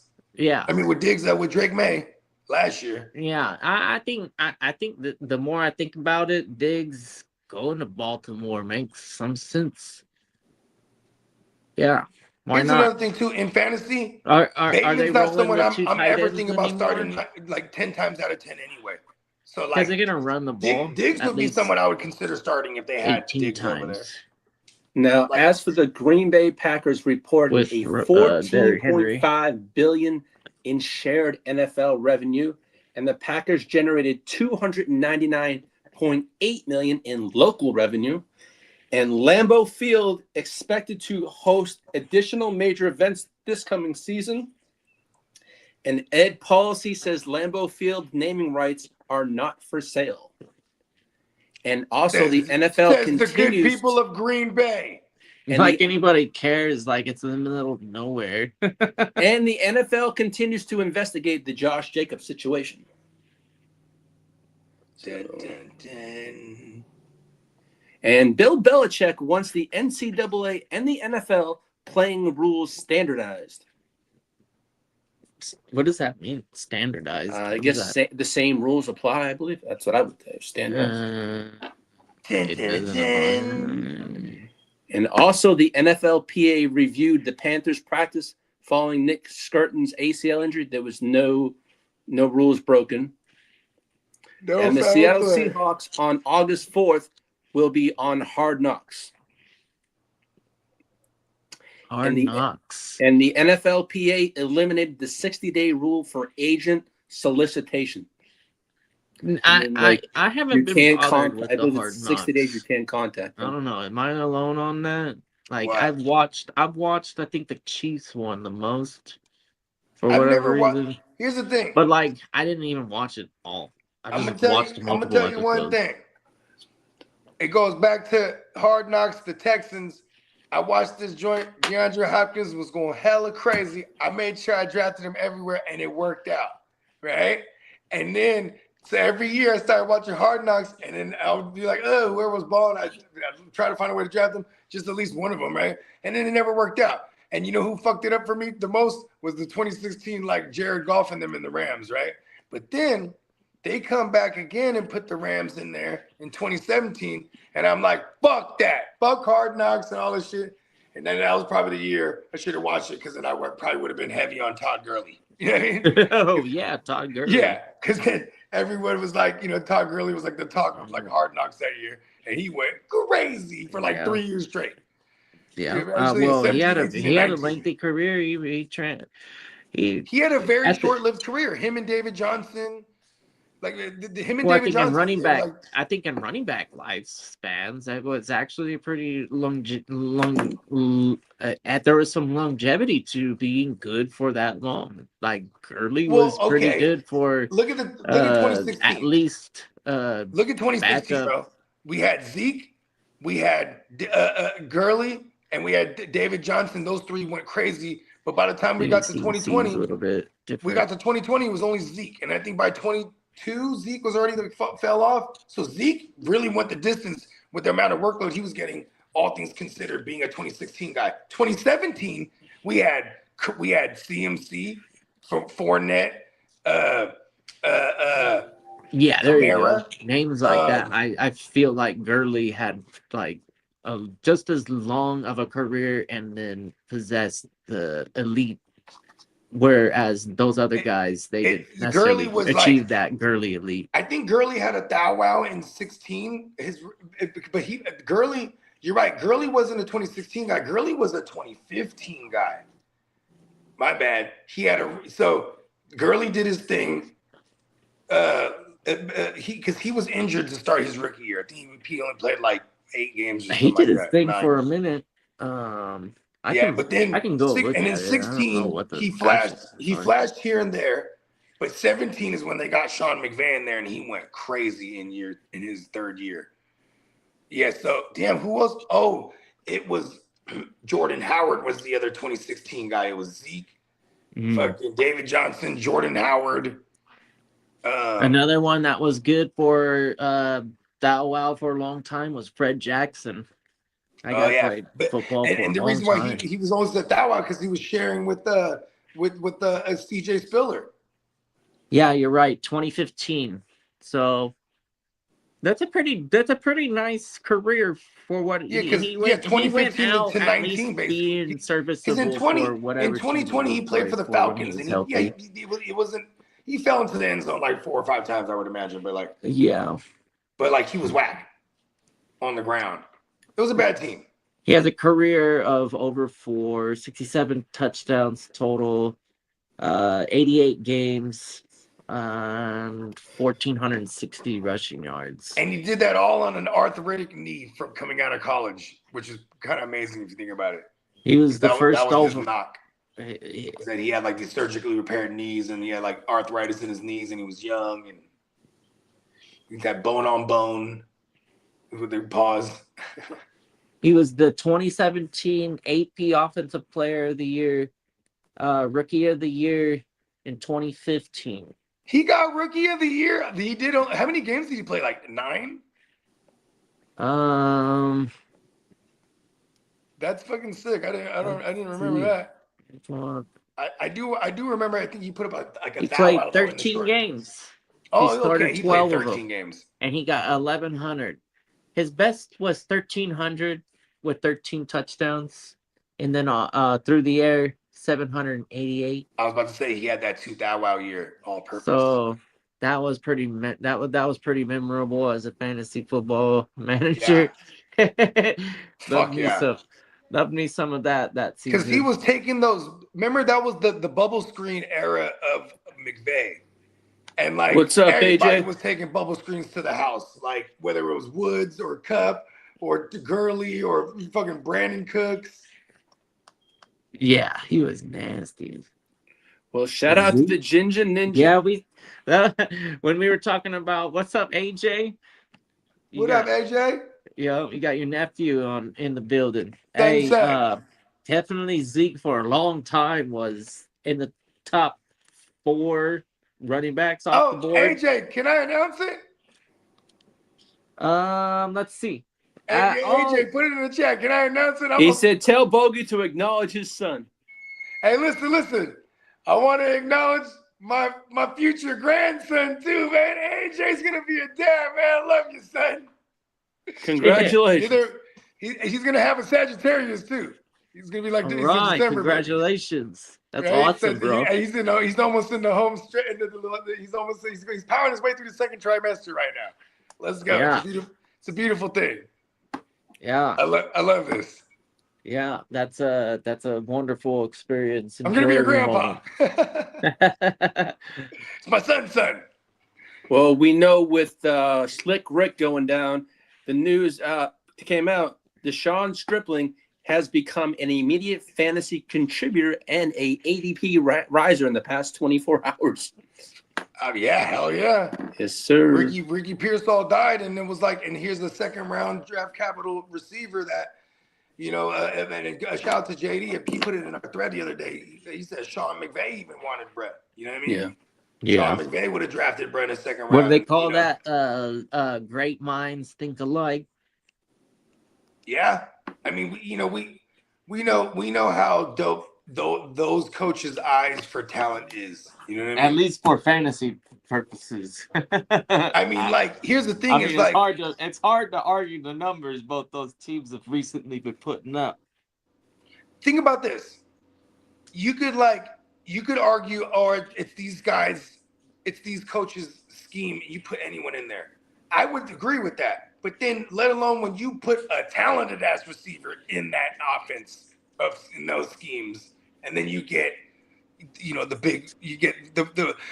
okay, Brandon Ayuk. No matter what you think about him or how we all feel about him, put that aside. He had a 1,400-yard season when he finally came into his own in that offense. You know what I mean? Once he finally got a good quarterback throwing the ball, shout out to the Brock.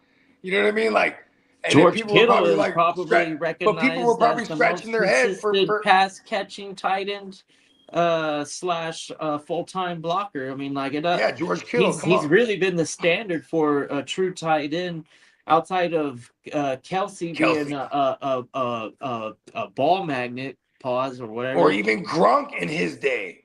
Yeah, that's how long Kittle's been playing too. That's crazy. Yeah, he's been doing it for a minute. He was like a baby Gronk. Because he could throw fools out the club. How many times have you seen Gronk just like throw somebody right out the club? Just block them all the way to the sideline, just to hell. That's what you need as a tight end that's going up against some of those defensive ends in the NFL, man. That's no joke. Right. Yeah, and shout out to Kittle. He was like, what is he? He's only like 6'3", 6'2". What's up, Kamish? What up, Kamish? Shout out to the Craig. Well, shout out to the Ginger Ninja. Adrian Peterson enters the Vikings Ring of Honor on November 9th this year. That's what's up, man. Shout out to all day, man. AD. Shout out to the Crooked Commish. Caleb Williams lost 10 to 15 pounds this offseason to improve his mobility. That's a lot of weight. No. And the Buffalo Bills unveiled Nickel City alternate uniforms. I like the Jets' new helmet. Kitteh. Hey, Nickel City still exists? Yeah, they called their unveil Nickel City alternate uniforms. Yeah, but did y'all ever have Nickel City around y'all way? Yeah. And Chiefs offensive coordinator Hold on, Ali. Y'all ain't never had Nickel City? Mm-mm. it was an arcade, but like the gimmick was like, you know what I'm saying? You it's all nickels. So the games are the games are like either 10 cents and the new games are like 15 Yeah, we had a place in Massachusetts called Fun and Games that had all that stuff. Yeah. Yeah, no, I'm talking about Nickel City. No, I've never seen that. Okay. Because I always thought Nickel City I've never was just seen a that, Cali but we thing. had something similar to it, though. That's what I'm saying. Like, it's Nickel City alternate jerseys. I was like, oh, shit, Nickel City's like that's what they called the jerseys. Yeah. And as for Chiefs, Eric Benamy, he's left camp to focus on his wife's and his family situation going on. They probably call that place Nickel City as a nickname. What city? What jerseys were those? They're called the No, for what team? I mean, Nicholas City alternate uniforms. But for what team? The Buffalo Bills. Oh, okay. Maybe they're called Nickel City over there. I don't know. Yeah, maybe they're mining for nickel or something. Yeah, they use nickel in a lot But of shit, hey, Bogey, were you talking about the arcade Nickel City? Yeah. Yeah. Yeah. See, I knew it. Come on, we're Cali kids. I'm like, yes, I do. Bro, I loved Nickel City. And That's they had a whole the only place you could drop $20 and legit be like all day occupied. And because they had a whole entire section of the classic arcade games. Those were all heavy free. ass bucket. Those were all free. Like you can go play the Ninja Turtle game or the X-Men game with all with the 4 players, or the fucking Simpsons game, or all the old school arcade games. Those were all free. You know what I mean? But and then the kicker was you had to pay like $5 entry fee. Hey, we I don't know how to think that simple, but he's right. Maybe that is it true? It's because of the nickel. It has a buffalo on it. I never fuck with no nickels. They probably call it nickel. Yeah, because I'm I guess as much as I love money, I didn't know that. Yeah, hey, Bogey, the commission said, Bogey, how excited are you to have Debo come back? Care about him too and then part 2 is how effective do you think he will be? But the nickel thing was funny. I mean, first question: are you excited to have Kitteh made a good point earlier. Like Debo's with Jordan James being out right now, Debo could be also. He's so multifaceted. He could be like a backfield insurance too. You know what I mean? So, I mean, listen, Debo there, we have Debo plays, bro. Like, you know what I mean? It ain't just like, oh, Debo's going to replace Ricky. Like, Debo's back, so there's a Debo playbook. You know what I mean? Like, Debo's an X factor with Shanny. You know what I mean? Maybe at this point in his career, at this age, I would say personally, he's probably lost a step. You know what I mean? But maybe he just was unenthused last year. He did well last year. Actually, when you think about it, he did very well last year with the. He got like 80 balls. Pause. Yeah. Now, what else do we got here? I have some fantasy news or player-wise. Dan Campbell said this on Jahmyr Gibbs. It's going to get done, meaning his contract. I'm not even sweating it. Baker Mayfield, as he said, he feels disrespected and undervalued by the Bucs. And Puka continues to dominate in Rams training camp the first 2 days. And Blake Corum's role continues to rise. They say he's going to have a much larger role this coming season. There it is. And Woody Marks is expected to earn meaningful touches in the offense this year. And Carson Beck continues to improve some days, and some days look like total shit, too. Carson Beck?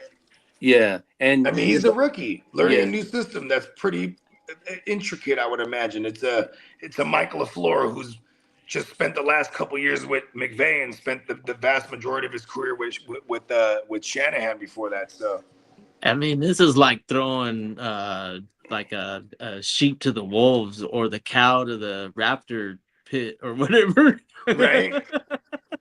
And like they got some decent guys on their defense too. In practice, they're probably fucking that kid up, dude, picking him off.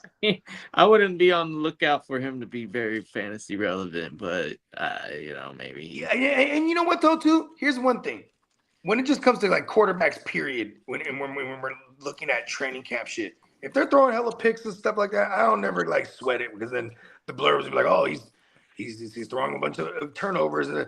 They're taking shots. It's training camp. They're trying things. You know what I mean? Like, you know what I'm saying? I don't never really buy too much into it. But yeah, Carson Beck, he is the rookie, and I don't really expect too much. So Now, this last piece of news is Devon A-Chain said this. He believes Miami's offense will be run heavy, boosting his fantasy outlook. Well, yeah. You know what else is going to get boosted up? That stacked box percentage. Exactly. Hey, good for that kid, though, because here's the thing. Is like, man, if we can get him at a value, that would be dope. People are going to, he gets drafted so fucking high where it doesn't mitigate any of the risk. But, like, as long as he doesn't lose statistically, he's one of the more likely home run hitters of the week. So, yeah. I mean, if you stack a box and you get through that shit somehow, boom, you're gone. No one's stopping you. Also, the Rams have adjusted Matthew Stafford on a lighter practice schedule, just like they did with Justin Herbert. He's going to get a day off here and there and just have lighter schedules. Why did Justin Herbert get in that conversation right now? Because they did exactly the same thing with Herbert. But see, it makes sense for Stafford because his age. A very old man considering in football. Who knows?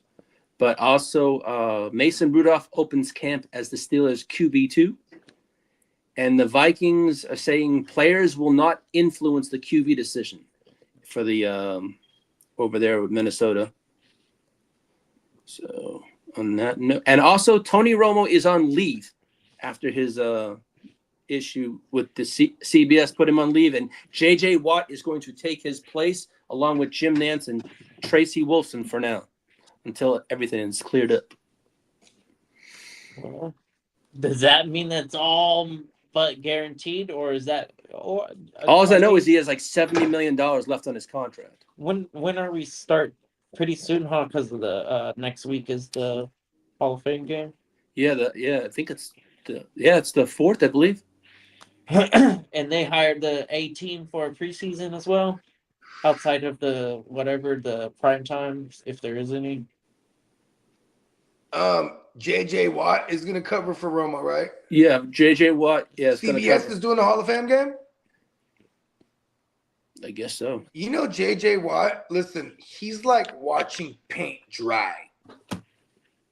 Yeah, I'm not too excited about that as a replacement. Like Romo's like charismatic, dynamic to, the J.J. Watt's action. Real serial. Like he's real serious, like a motherfucker. He's serial as a motherfucker.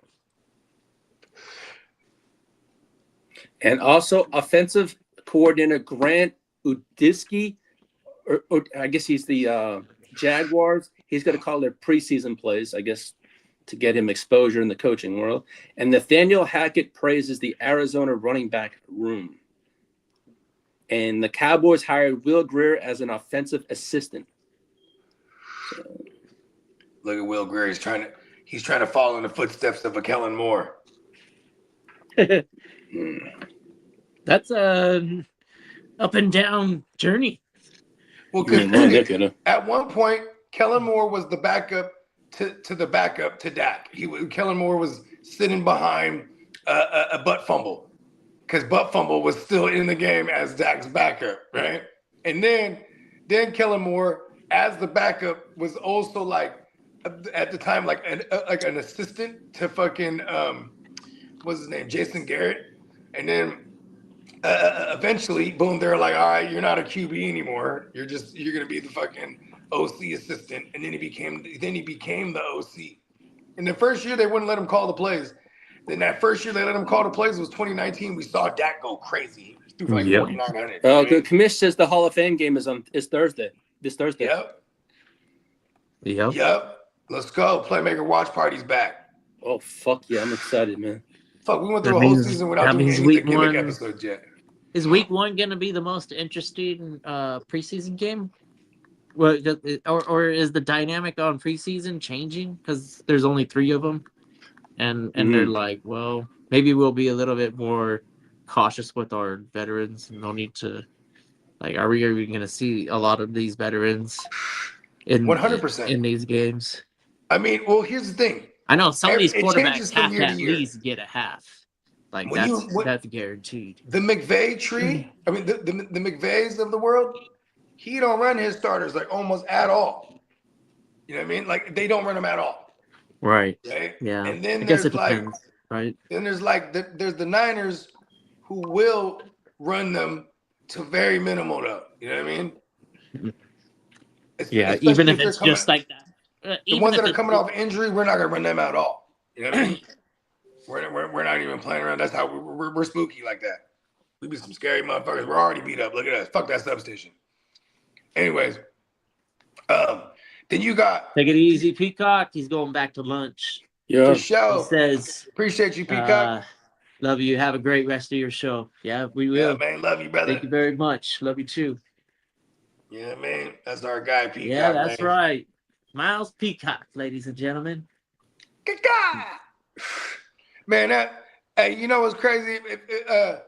You know, that they need to get. He's gonna get his just due. I feel it. Oh yeah. You know what I mean? Oh yeah. Yeah. We got Yeah. 39 days until He's a kickoff. grinder. That's what happens, Yeah. anyways. I mean, like When you keep grinding arguably, that hard for real. yeah, arguably, he's doing already very. He's a successful. He's a successful person, ladies and Yeah, gentlemen. come on, man. You know what I mean? It's a credit to his grind. You know what I mean? Yeah. And you know, and everyone will, you know, people have a different idea of success. You know, so everything's subjective. You know what I mean? Like, you know, what I mean? As a man, you know what I'm saying? And you know what I mean? Or in the workforce, or as a man in life, as a father, you know what I mean? Husband, you know what I mean? Peacock, he's the bar. You know what I mean? He's definitely set the standard. You know what I mean? Shout out Yeah. to our guy. Yeah. Well, it looks like Mike Evans been making Ooh, a lot of one-handed speaking of Peacock, catches. I think my Neon Peacock deliveries is getting delivered right now. There you Oh, go. wow. Are you gonna It'll do be here an before me. unboxing in front? I guess it wasn't mine. It was the neighbor's shit. I'm waiting for my shit. I got the ill. So last minute, I was like, "Ooh, can you do a GWN in the yellow font?" And then he's like, "Yeah, sure." Boom. And then I got it over a black tee. Like, this one's gonna be hard. You know what I mean? I'm like, you know, now we're just gonna start doing different colorways, type of shit. Yeah, that's a nice starter. Yellow Where over you? white next time. Oh, okay. See, I thought you were rolling into like if you get the yellow on yellow or something, because Well, you rock see, the white on white and the they- black on the they- black, and then I think I ruined that do the for red everyone. on red. Like I got the one white on white, and it's a 1 of 1. That shit's sick. Like I've only worn it like 4 times because it's like it's a 1 of 1. You know what I mean? They won't let me do it. No, but then they got the little Bogard Scott free graffiti joint. I had it in the red and white, but I had him do one in the yellow too. So I got that over the black too. You know what I mean? Yeah, there you go. Yeah, well, and the reason I was doing this because I was like this close to buying these Tiger Stan Smiths. They had like tiger fur on it, but they were like yellow and black. But I was like, I can still wear my black stuff. Then I almost bought these all yellow fucking banana ass Stan Smiths, but they didn't have my size. And I was like, that probably saved me. When I got the yellow on the black GWN print, it came out a little bit brownish. So it ended up. You got the working yellow on the perfect. black? Yeah, I got the yellow T and the black lettering. Oh, okay. And it came out a little brownish. Yeah, but it works for me because I'm a Padres fan. So Oh yeah, it does. That's true. it literally like fits Look at it, it's a all 1 of sorts 1. of hats that I have. See, look at that. Yeah, it was dope. Just to let you know, if you get the yellow and you want the black on it, it sometimes to me it doesn't. I look almost quite pulled black. the trigger on that actually. I was actually But gonna get you the know, white on the obviously yellow. it might be just the illusion and the my eyes. I want to get the, you know, they got the yellow and they got the gold, or is this kind of like a mustardish? I got a gold. The official color would be gold. Yeah, Yeah, gold, right? Yeah, I want to get the white letters over that one. that would one be might fresh. look good. Yeah, Yeah, that would be fresh. yeah. Because then you can wear like a white hat or like a fucking, you know what I mean?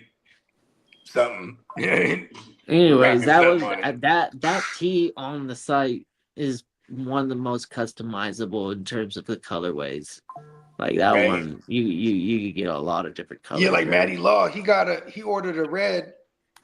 He ordered a red with the black letters on it. I was like, oh, that's kind of badass. You know what I mean?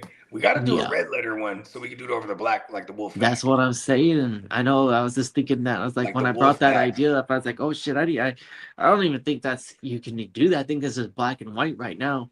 Yeah, But so we have black, white, and we have yellow now.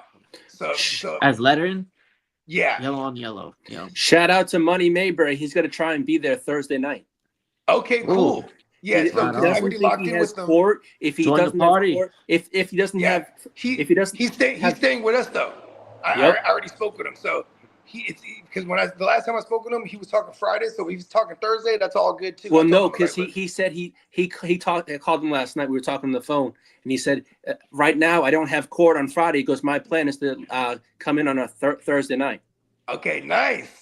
Hell yeah. He said because that way, because I want to get there, so I'm there for the draft and all that. He kind did of stuff. tell me though.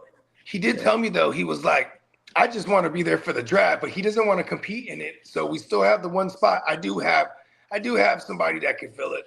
He said he wants I to have do a couple names. I'm just trying to see which one. Right, I'm like, the moment someone says, okay, give it to me, I want it. Pause. He said to me on the phone, he goes, I want to do a league this year. I'm already in the league. I want to get my feet wet, pause, this year, and then next year possibly do a Vegas draft. Yeah, come on. So. Hey, but he's in it for the good time. And just like a Matty Law, just like we got my boy AG, we got a bunch of cats that just come out to party and just have a good time. You know what I mean? Yeah, he's I'll tell you one thing. He goes, man, I'm looking forward to it. I had such a blast last year. I can't wait to have more fun this year. Him and I both. You know what I mean? I'm pretty sure we all have the same sentiment. This is it's our literal boys trip every year. Yes, sir. While we go through the, for some that might consider mundane or monotonous everyday go-abouts, or for some, you know what I mean? Maybe they are very traveled. And for me, you know what I mean? It's more the latter. Where like I'm or more the other way, whereas just the everyday routine, not quite as mundane as I would say, as I do like my everyday go-abouts. Love waking up and getting to it. You know what I mean? And just we go from counting all the days down from afar to like now we're like less than 20 days or whatever it is. So this is pretty cool. I'm excited. We're 3 weeks away. Yeah. Oh, okay. Word. So we're about 21 days. Because Friday is the draft. Yeah. Bruh. It's going down. Yeah, draft is serious business. Also, we're not gonna do the sticker board and we got one in the tuck. Steamboat. He's a man of the people. Like all of us. So he was like, look, I'm gonna have a board on hand just in case if people don't want to do the digital board. He's like, I'm let it up to the people. Oh, we're gonna do both of them. Yeah, but that digital board is gonna be badass. I already know it. You know what I mean? Is it? What do you mean digital board? Is it actual hardware? No, so like we'll have the TVs up, right? And we're gonna boom with the laptop, and then you have one person controlling it. You know what I mean? It goes and you have all the names and the categories. You know what I mean? And then you know what I'm saying? If motherfuckers could sign in on their phone if they want to look at the list of names that are available. You know what I mean? I gotta check this out. Or they can just follow along on the board. You know what I mean?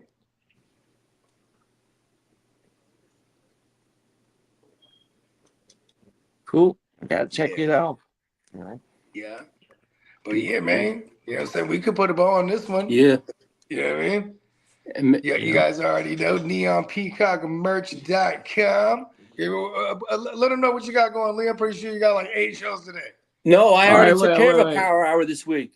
So let's see. This is all. This is news to some of the people in the league. This is just something that I'm bringing up because I just learned it too. And looks like Derek is real quick. Is it still no phone and paper and pencil pen only? Like, what does that mean? Like, we have to bring our own pen and pencil. Oh, I thought Diamond Joe was saying that tongue in cheek. No, he was. He said it's up to you if you want to bring. I'm coming with everything in my phone this year. Oh, I mean, no, yeah. Bring your own weapons of mass destruction. You know Okay. Yeah. So it's not going to be on a sleeper. What he meant to say. I have internet access. Diamond Joseph says you must come prepared. Yeah. Okay. Cool. Yeah. What he means ultimately is there's going to be no internet sleeper access, and I couldn't use my phone or something. I was like, God damn it! All right, this is gonna be weird, but I'll do it. Whatever. Let's get serious. No. What he means is there's not going to be a sleeper to the draft while we're going in real time like it was last year because everyone was doing that, and he didn't realize it was on, so he cut it off after he's like. Everyone be prepared. Like, you know what I mean? That's what he's saying. You know what I mean? Oh, I've been grinding. Doing that. So it's not I because mean, when we yeah, I had it know. when it was Yeah. going on the sleeper last year, and we're at a live draft. It was kind of defeating the purpose of like because everyone was just looking at it's like drafting, like doing a mock draft or not a mock draft, like doing a online draft, but we're just having to be in person type of shit. You know what I mean? So and the digital board is just the same thing as stickers and stuff, just minus stickers. You know what I mean? But he created the shit. But like during the draft, I'm still gonna go on Sleeper and look at my teams. Yeah, that's and look fine. at everything. Yeah, that's fine. Yeah, that's cool. That's fun. Yeah. That's way different from me putting a bunch of shit on a piece of paper. I don't want to do that. I got plenty of teams built and stuff that are like, oh yeah, I can use that as a whatever, a gauge. Yeah, this AJ too. AJ, he be doing the wild videos and shit for his business. So I'm excited because he's like, I'll get you that video by the end of the week. So I'm gonna remind him today. Like, yeah, I need that video. You know what I mean? All right. He might already have it in the tuck because you know what I mean. Everybody's cutting their little promos, but I was like, some of us are using like AI or just or some of us are just doing simple videos. Oh, and he's like, I got some. Because he got a whole green screen room and he be doing like characters and shit and he has costumes. I'm like, give me one of them characters, man. You know what I mean? The West Side League is still going to be played through Sleeper, right? Of course. Yeah. So during the draft, are we going to update Sleeper at the same time? I'm pretty sure if Diamond Joe's like, I mean, it might be an after the fact thing, but I'm pretty sure that his app too might feed it in real time. I think his app is. What about the I Know Ball app? Which that's one's that interesting. for? That's pretty cool. I think he was saying something like that. Yeah. Oh. Man, this is gonna be amazing. We got our own app. We got our own fucking like compound. This is gonna be fucking and the app, like, next is level. because we're gonna be live drafting. Listen, we're live drafting. We got Art hosting it. Like the way I'm envisioning it is like we got everybody right here. Then there's the screens, and then we got the operator for the screens, which would be Diamond Joe. I'm pretty sure, like on the side, and then we got goddamn Art just announcing the picks. People come up, I want such and such. Boom, Art announces the pick, goes up on the board, and then go to the testimony, talk to Bones. Boom, you know what I mean? I agree, Derek. It's a relief not having to go the whole distance on a whole like West Side League draft, because that ain't no like, oh man, I'm gonna approach this not prepared type of draft. we got a lot of savages, and they're coming far and wide. We come far and wide for this one. The championship on this one, it's like the FIFA World Cup of fantasy football. Come on. Bro, this is gonna be seriously one of the best leagues I ever ever. I mean, there's nothing like the live with. draft, especially with the homies. We got good food, we got some drinks, good times. Hey, you know what I mean? It's shout out. It's year 2 of doing this with the West Side, so I'm pretty sure this is gonna be a thing here on the got bigger in year 2. Pause. You get to look forward to some draft content. Yeah, we give you the content to be successful in a draft, and the content to keep you focused and ahead of the game when it comes to the waivers. That first 5 weeks, those are usually difference maker pickups, and more often than not, I find myself measuring out the success where you gotta pay attention to the names that were dropped for some of the popular players. Sometimes you'll be able to score a name and not even expect them to be in the waiver discussion because somebody's anticipating a running back gaining that RB2 is awfully enticing, and that running back group, it shuffles around that waiver period with the running backs. Shoot, let's talk about business. Look, it's good to have a game plan. It's not out of the question to draft a team with that mentality. Derek. If for some reason you can, I know not every league is rotating, but if you get into a rotating waivers, and you end up having that position where you can get one of these guys off the waivers and they solidify that position of weakness that you drafted. RB2 is probably the easiest one in my eyes. I know it's not the popular way to do it. A lot of people, it's been this way for a long time, and it's the trend is doing the double hero RB. But I'm opposite. I'm doing the wide receivers. I'm gonna stay steady with the wide receiver heavy. If I have a trio of wide receivers as my starting lineup, like especially if that's the requirement, which is a Yahoo setup, right? They give you 3, whereas in ESPN they gave you 2, and then but in Yahoo they gave you 3 out of the go. I still think that I had a lot of success just going, okay, I'm gonna bully the league with the top receivers ever since like I started playing fantasy. And the whole time I've been playing, this double hero RB has been the top of the town. Like, oh yeah, you got to get the double hero. Unless you're not getting Bijan and Gibbs, dude. It's like it's kind of like a roll of the dice. Whereas if you target like a CeeDee Lamb and a Jettas, those are like, man. And then if you're waiting around in round 3 and you have the ability to get one of those running backs, I wouldn't push it because that wide receiver is probably pretty nice still because those running backs have been going off the board. It's that dead zone. Yeah. Getting that dead zone. You're like, okay, that means something, right? Right. So you don't touch it. Don't touch those guys. And then just play the game of waivers where opportunity strikes. It's the same thing over and over. Wide receivers, if you have 3 good wide receivers, you're probably rolling week to week as a steadier top end team in your league.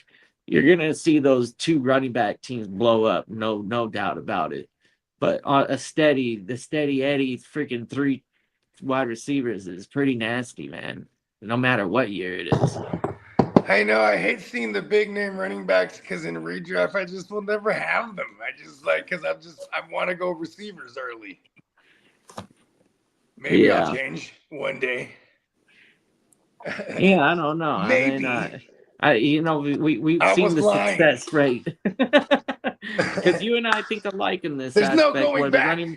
If I have the number 1 pick this year and it's a redraft, I probably am picking Gibbs. But I don't know. Jamar Chase is nice too. And you know what's crazy too is like if I keep arguing with this, like if say I have like a top 3 and I have a shot at Josh Allen and it's a super flex, like I almost just take Josh Allen. Yeah, quarterback, right? You know. Well, I'm just saying because like fuck every other quarterback, that's the only one I would take there. Quarterback is super easy to pick up points late in the draft. The consistency is impeccable. You know what I mean? Yeah, Allen is definitely an outlier in quarterbacks. I think he's in his own tier. Consistency, right? When it comes to fantasy, yeah. Yeah, he's nice. Nice early round pick in a super flex. I mean, 9 times out of 10, a lot of the times that first round. 9 times out of 10, I still go like Jamar Chase or Puka or you know what I mean. Whoever's my favorite receiver available there. You know what I mean? Yeah. Because then I'll tell myself, oh, I can just wait on the Goffles of the world, or God forbid the Sam Darnolds, or you know what I mean. Like there's just when it's easy to get off the Josh Allen idea early, but it's just it's the most consistent thing you could do. We have like 6 years of this now. You know what I mean? It is pretty wild to see those types of numbers being put up. Yeah. And realize he actually had like a down year for passing wise this past year. Yeah, but in your fantasy league, he's still finishing at the top 2 or something like that of his position. And a lot of times he finishes top 2, he's not 2. You know what I mean? He's 1. Yeah, there you go. Overall, like the running backs have been hitting. They've been showcasing the draw of why Gibbs and Bijan this year are kind of like 1 and 2 in any order. But McCaffrey, the hype is probably real because his ADP is slipped. Like, I don't think he's inside the top 7. Listen, I love that. Yeah. That's where I would go. That's where I would go running back too. Running back 8. If I'm in the middle, McCaffrey at the 8. Yeah, like if say I missed out on those receivers, like see, it's gonna like I would take McCaffrey over Jefferson. I would take McCaffrey over, Taylor. I would take McCaffrey over because I'm not scared of the risk, right? Because the upside is way too rewarding. You know what I mean? But then there's also like what's Brad's name? Say like I'm in like McBride, right? That's another one like where I see people like McBride and CMC they're going to the back of these first rounds on the 1-2 turnaround, and like I'm not mad at anyone for taking McBride there either. Positional dominance at a fun, you know what I mean? Then even in the 2-3 turnaround, you have a little discounted version of a high end Brock Bowers, right? Because then that's another thing too is like those guys aren't going to be any kind of discount this year. No, they're not going discounted. No, fuck no. Like you got to pay up in those top 3 to get them motherfuckers for sure. I wonder if it'll set a trend in a lot of drafts, and all of a sudden you'll see like Tyler Warren off the board, and you're like, whoa, what's going on with the tight ends all of a sudden? And then all of a sudden more tight ends start falling. You're like, oh no, shit, do I jump and get a tight end? But I don't know. At that point, I just stay with the game plan. Get the fucking the bums. Yep. I'll target all the flyers. Let the positional advantage in your I'll just draft. take Dalton Schultz and be like, fuck it. Yeah, that's an optimal. I'll just take Dalton Schultz with my last pick. But I'm not mad at taking McBride or Bowers. I think they're respectable assets that they probably are valuable enough to pay off for their draft. But and I say that not lightly because these guys are capable of like 1,400 through the air and all sorts of touchdowns. So that's a great season. There's not a lot of receivers doing that. You know what I mean? And having that positional advantage is why a lot of Kelsey owners had championships. Yeah. I mean, and then it got to a point where like, we wanted that security that we felt. So he was going up like as early as the first round. I mean, shit, I was guilty of it that 1 year. And then that shit fucked me because he got hurt. Otherwise, it would have been just one of the safest picks you can make. I mean, that's the thing, too. We run the risk of any of these players getting hurt. It's not in our control, any of this, at the end of the day. But, you know what I'm saying? CMC, definitely a value. There's people that are scared of him. This is what I hate. We live in Niner country, even at the West Side League. So there might be somebody who unnecessarily pulls him up. Like, you know what I mean? Yeah. There might be somebody like top 3 and goes, fucking CMC, and like, there goes, you know what I mean? But here's the thing. I feel like CMC, anything outside of the top 5, 6 even, CMC's a value. Yeah. Because if he doesn't die, he's finishing top 3, and he's not 3. You know what I mean? Do you take him over CeeDee Lamb? I would take him over CeeDee Lamb because I'm going to get receptions out of CMC too. You know what I mean? Like that's probably the only reason I would even consider him like a running back period is because he's going to catch a ton of balls. Pause. Like so is Gibbs and Bijan. That's why they're up there, right? So this is the other version of it. The old, you know what I mean? But he's just people are scared of him because of the injuries. Yeah, and then the age because he is on the other side of 30 this season, so it's a fact. It's a little bit different feeling as as somebody that likes to acquire and flip a Christian McCaffrey. I know I'll still be on the same game. I think if I see him sitting there at the 8, which might not happen in every league, but some of these leagues, I bet you'll find him there, and I would probably be smashing that buy button or whatever it is saying, Shout out to my guy Smokey, right? So Smokey, when we were chilling, it's so tight because we were chilling and we're doing a mock draft. It's so funny because he already knows the order of his draft. I was like, fuck it, let's just run a mock. Because he was like asking me some questions.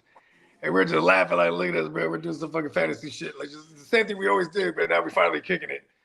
But anyways. Are you being honest with yourself? I think Joe brings up a nice point. What, Diamond Joe? Are you sure in real life, on an actual clock, you're taking McCaffrey over Lamb? I would do it. All right. I think Lamb's gonna fall to the second, and you got to take CMC in the first. There's a world where motherfucker have CMC and CD. Huh. Like say I'm at the back. Okay. CMC in the 14 team, CMC probably doesn't fall all the way into the double digits, right? No, right? And what? No. How heavy is this group at receiver that we got in the West Side? That's one thing you got to consider, right? Because then, if say it goes all the receivers and like Gibbs and but we have to Bijan, start 3 and then of them. here I am at 6. I'm mad as fuck. I might take CMC. You know what I mean? Say I'm at 7, and I mean, because that's another thing too. Is like, like I said, I'll take him over Jefferson, and I wouldn't take him over Lamb. I don't want to pull up Lamb that high because I would rather pull up Pickens there at that point. Who's going first, Pickens or Lamb? Pickens is falling a little bit. Who's going first, Pickens or Lamb? Oh, Lamb, 100%. Not well. I guess I can't say that for a fact. 100%. You know what I'm saying? In my world, I feel like Lamb and still and Pickens are probably going like near each other. Lamb is capable of doing WR1 overall stuff, whereas Pickens is WR. Same here, Diamond Joe. Yeah, I think Lamb is pretty talented. Like speaking from what I've seen, I think he's just better than Pickens. But I think so. I don't put a bow on any of Lamb's seasons currently. I think he still has a career year in him. Who gets drafted first, Lamb or Jefferson? Jefferson or Lamb. Depends on how many Cowboys fans are in the building. No, but yeah, Jettas really have a tainted. But some people also like to believe that Kyler has something in him, and I'm not one of those guys. Hey, it's crazy. I made one mistake in fantasy recently, and it was drafting Kyler Murray. When we were doing a mock the other day, running backs do go hella heavy too. It's hella crazy. Because people just chased last year. Running backs did well. Like, okay, cool. You know what I mean? So I'm eager to see what this group is going to be, what it's going to look like this year. Because you're obviously going to have Josh Allen get drafted early. Yeah. In the first, more than likely. Superflex is a beast. I love Superflex. Right? Sorry. Yeah. I mean, we probably are going to get a minimum of 4 quarterbacks in the first round, but these playmakers out there are pretty nice in the first round. It's gonna be the Stallion, Drake May, and Lamar and Burrow. Yeah, something like that. Here's the thing: is are people gonna be scared of Burrow? Is Burrow gonna fall? Yeah, but I feel like people are scared. There's a lot of people one thing he's got Jamar Chase and Chase Brown and T Higgins. And then a bunch of points to make up on the board because their defense is the trashiest in the fucking league. Yeah, it's not like Dexter Lawrence is going to turn that whole entire defense around. No, it's going to take more than Dexter Lawrence. They just lost Stewart too, I think. We'll never see him. He'll just never get off the ground. Yeah, Chase Brown, he's going to get a lot of volume, but they're going to there's probably he's the only guy there. Yeah, he's gonna get a lot of touches. He's like better Tony Pasta. Yeah, hopefully. Cross our fingers. And Pasta had a good year too. He held Zeke in the win, and I mean that was in the last years of Zeke, but Pasta showed he could actually be a good runner too. Because I always thought he was he complimented Zeke right there for a minute. Nice. I was like, whoa, Pollard's a guy. I was like, okay. Yeah, he had the Cowboy fans talking about we need to get rid of Zeke. Pollard's the guy. Yeah, exactly. That was the talk. I was anti Tony Poster for a little while there. I like the kid's grit. But yeah, Chase Brown, he's one of the only. Chase Brown's the cheap bell cow, if you ask me, bro. If he's really going to get all of it, right? Like I expect, he's the cheap bell cow because people spent up last year. Now he's going a little cheaper range wise. You know what I mean? Like he's not going outside the top four rounds or 5 rounds, probably in a super flex. You know what I mean? But that's decent value if you're picking up your first running back. You know what I mean? But that's Kyron's a solid approach. Kyron's probably going to continue to fall because of all the Blake Corum hype, and then Blake Corum's going to rise because of it. This is the fun time of the year when training camp comes in because it fucking makes all the ADP start going a little wonky and shit. I like it. Yeah, you saw a lot of league mates putting him up on the block recently. I seen some Blake Corum up there. I was like, oh, okay, well, you're trying to sell high. I know you're trying to sell high right now. I ain't no ignorant. But I'm trying to buy low. Yeah, exactly. Derek, you ain't lying. I'm looking forward to it, man. But I ain't focusing in on a RB like that with a receiver that actually has a solid role for the future of Blake Corum. I'd still be determined, right? That's a part of the reason why you draft wide receiver heavy anyways, is because you want to stay consistent and have that nice ability to have that week to week aerial assault. Yeah, there's gonna be more consistent productions, especially for us when we play PPR. I always have that in mind. I play in PPR like or 2 PPR leagues. For the first 6 years of me playing fantasy, like it was like I remember I was a big Calvin Johnson guy. So I was like, I remember for like 3 years straight, I had Calvin Johnson in the first round, and then you know like 2 out of those 3 years it worked out. You know what I mean? Yeah. But making a long story longer, then I quickly morphed. What's up, Biggs? Actually, that was like the first couple years. I mean, then I had for like Julio 6 years straight, I played like heavy running back, and I would just target all the PPR receivers. You know what I mean? I would have all the Keenan Allens and the fucking what is his name? Fucking Edelmans and the fucking Pierre Garçons and just these. I would just have all the heavy hitting running backs and just have like 1 or 2 PPR receivers. Because even in those days, I might only been in leagues that had played only 2 receivers, and we had two flex though. So I'd run 4 running backs. You know what I mean? Yeah, that one's a fun alternative league. What do they call it? Standitos? Yeah. The 2-2, the 2-2-1, the 2-2-1, the no flex, and then only one quarterback, obviously. Mine had 2 flex. That was like my favorite format. It was like 2-2-2, and then 1 tight end. But then like I grew tired of that. You know what I'm saying? Grew tired. Yeah, I get too fascinated with so many names. So the bigger the lineup you give me, I get kind of excited. Pause. I'm like, all right. Right, like I can start all of them. Yeah. I'm like, right. Let's see. Exactly. I don't have to make those hard decisions like in those little itty bitty leagues. Yeah, like Diamond Joe always points it out, bro. Anytime we have a 3 flex league, bro, like the 3 flexes are very crucial. You know what I mean? Like. Oh yeah, they're definitely difference makers. If you're heavy flexes, if you're what's your team name, bro?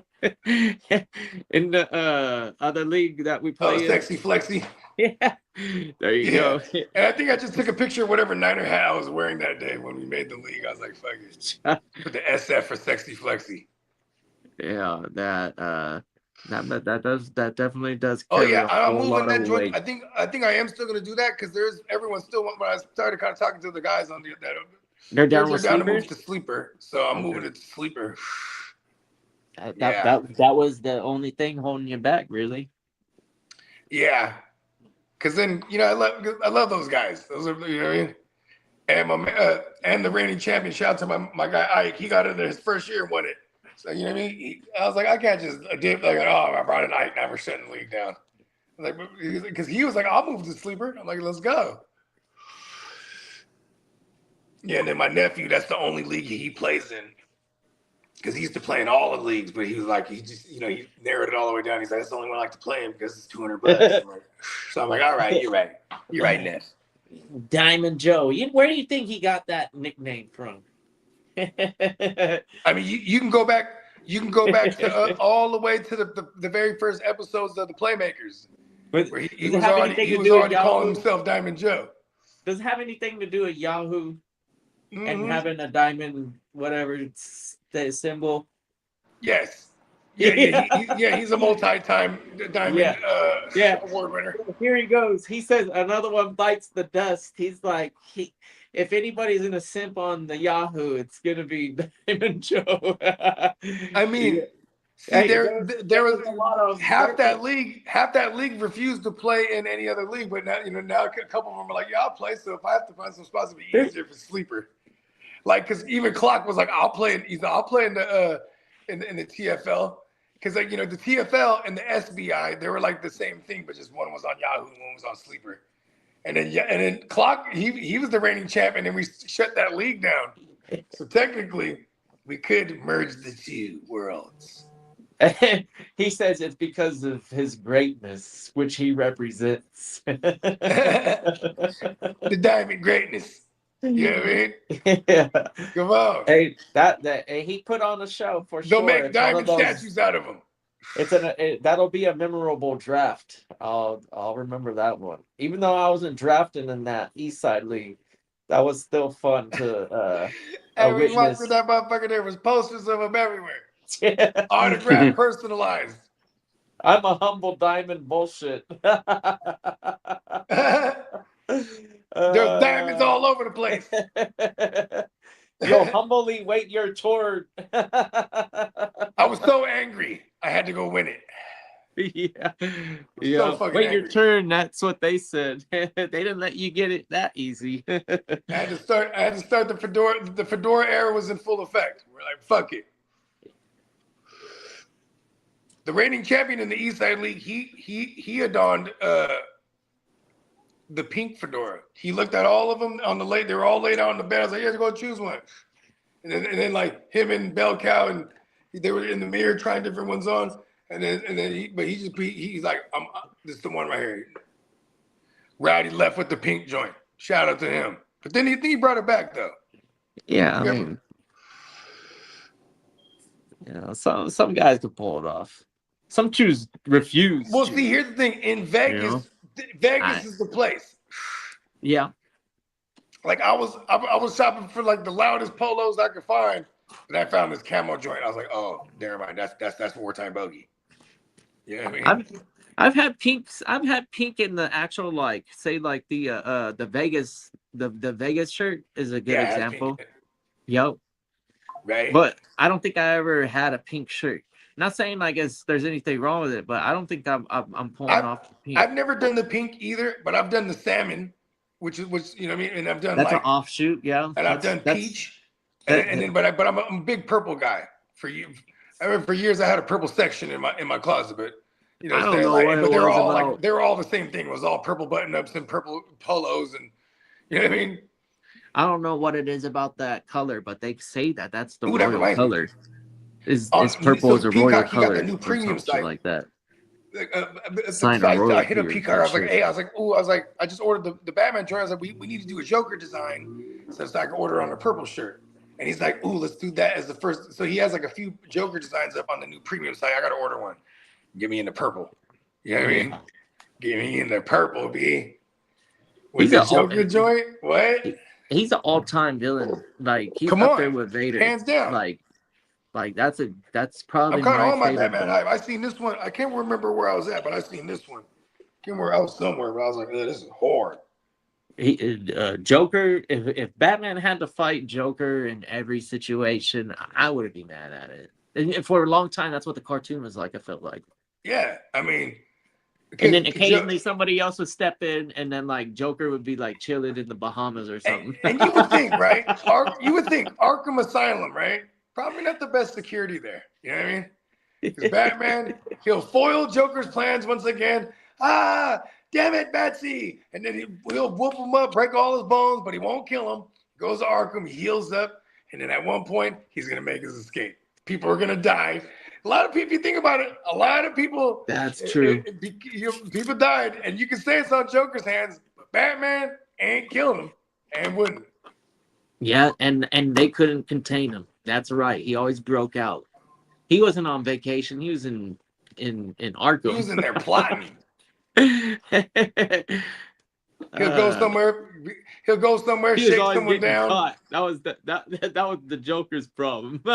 He had got caught so many times. He wasn't even tripping.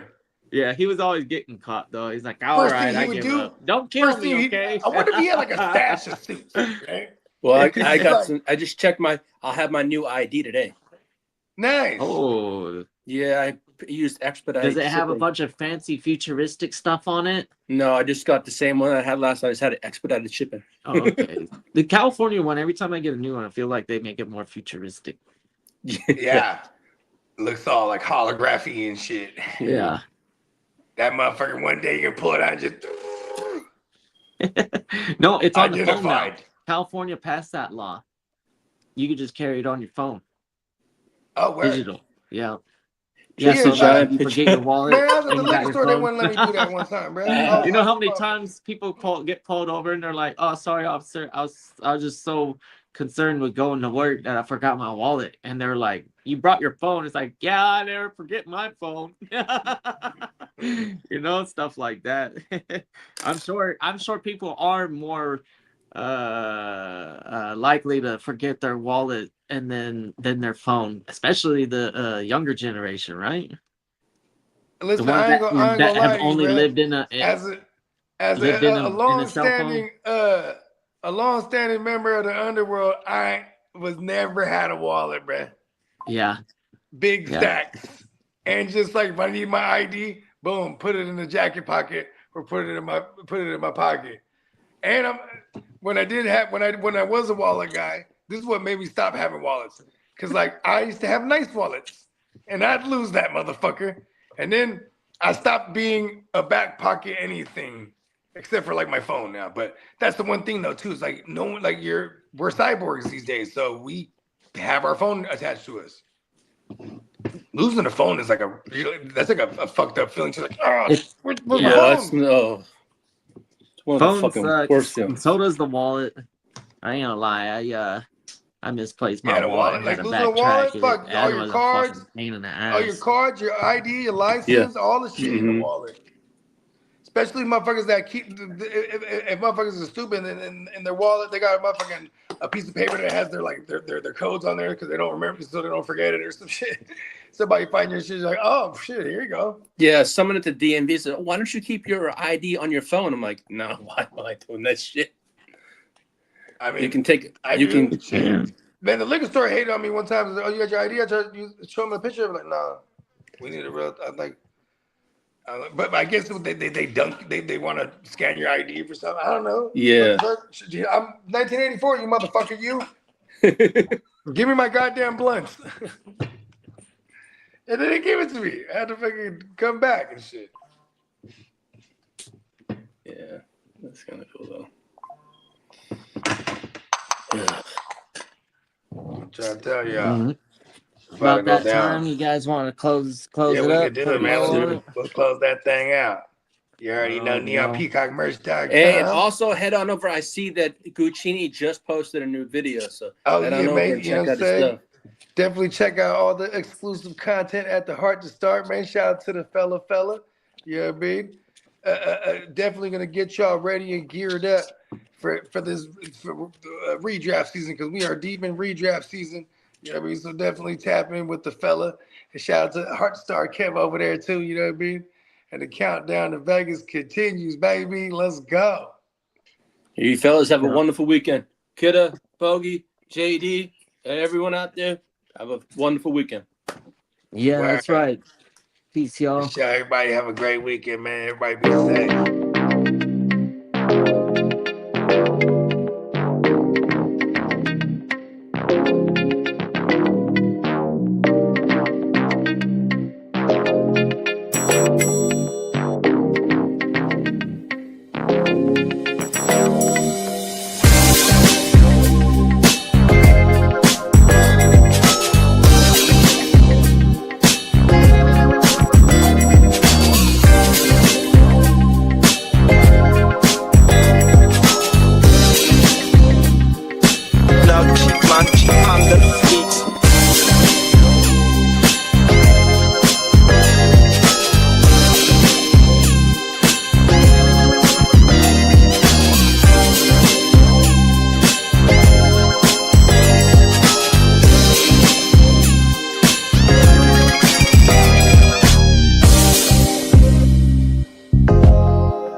Scott!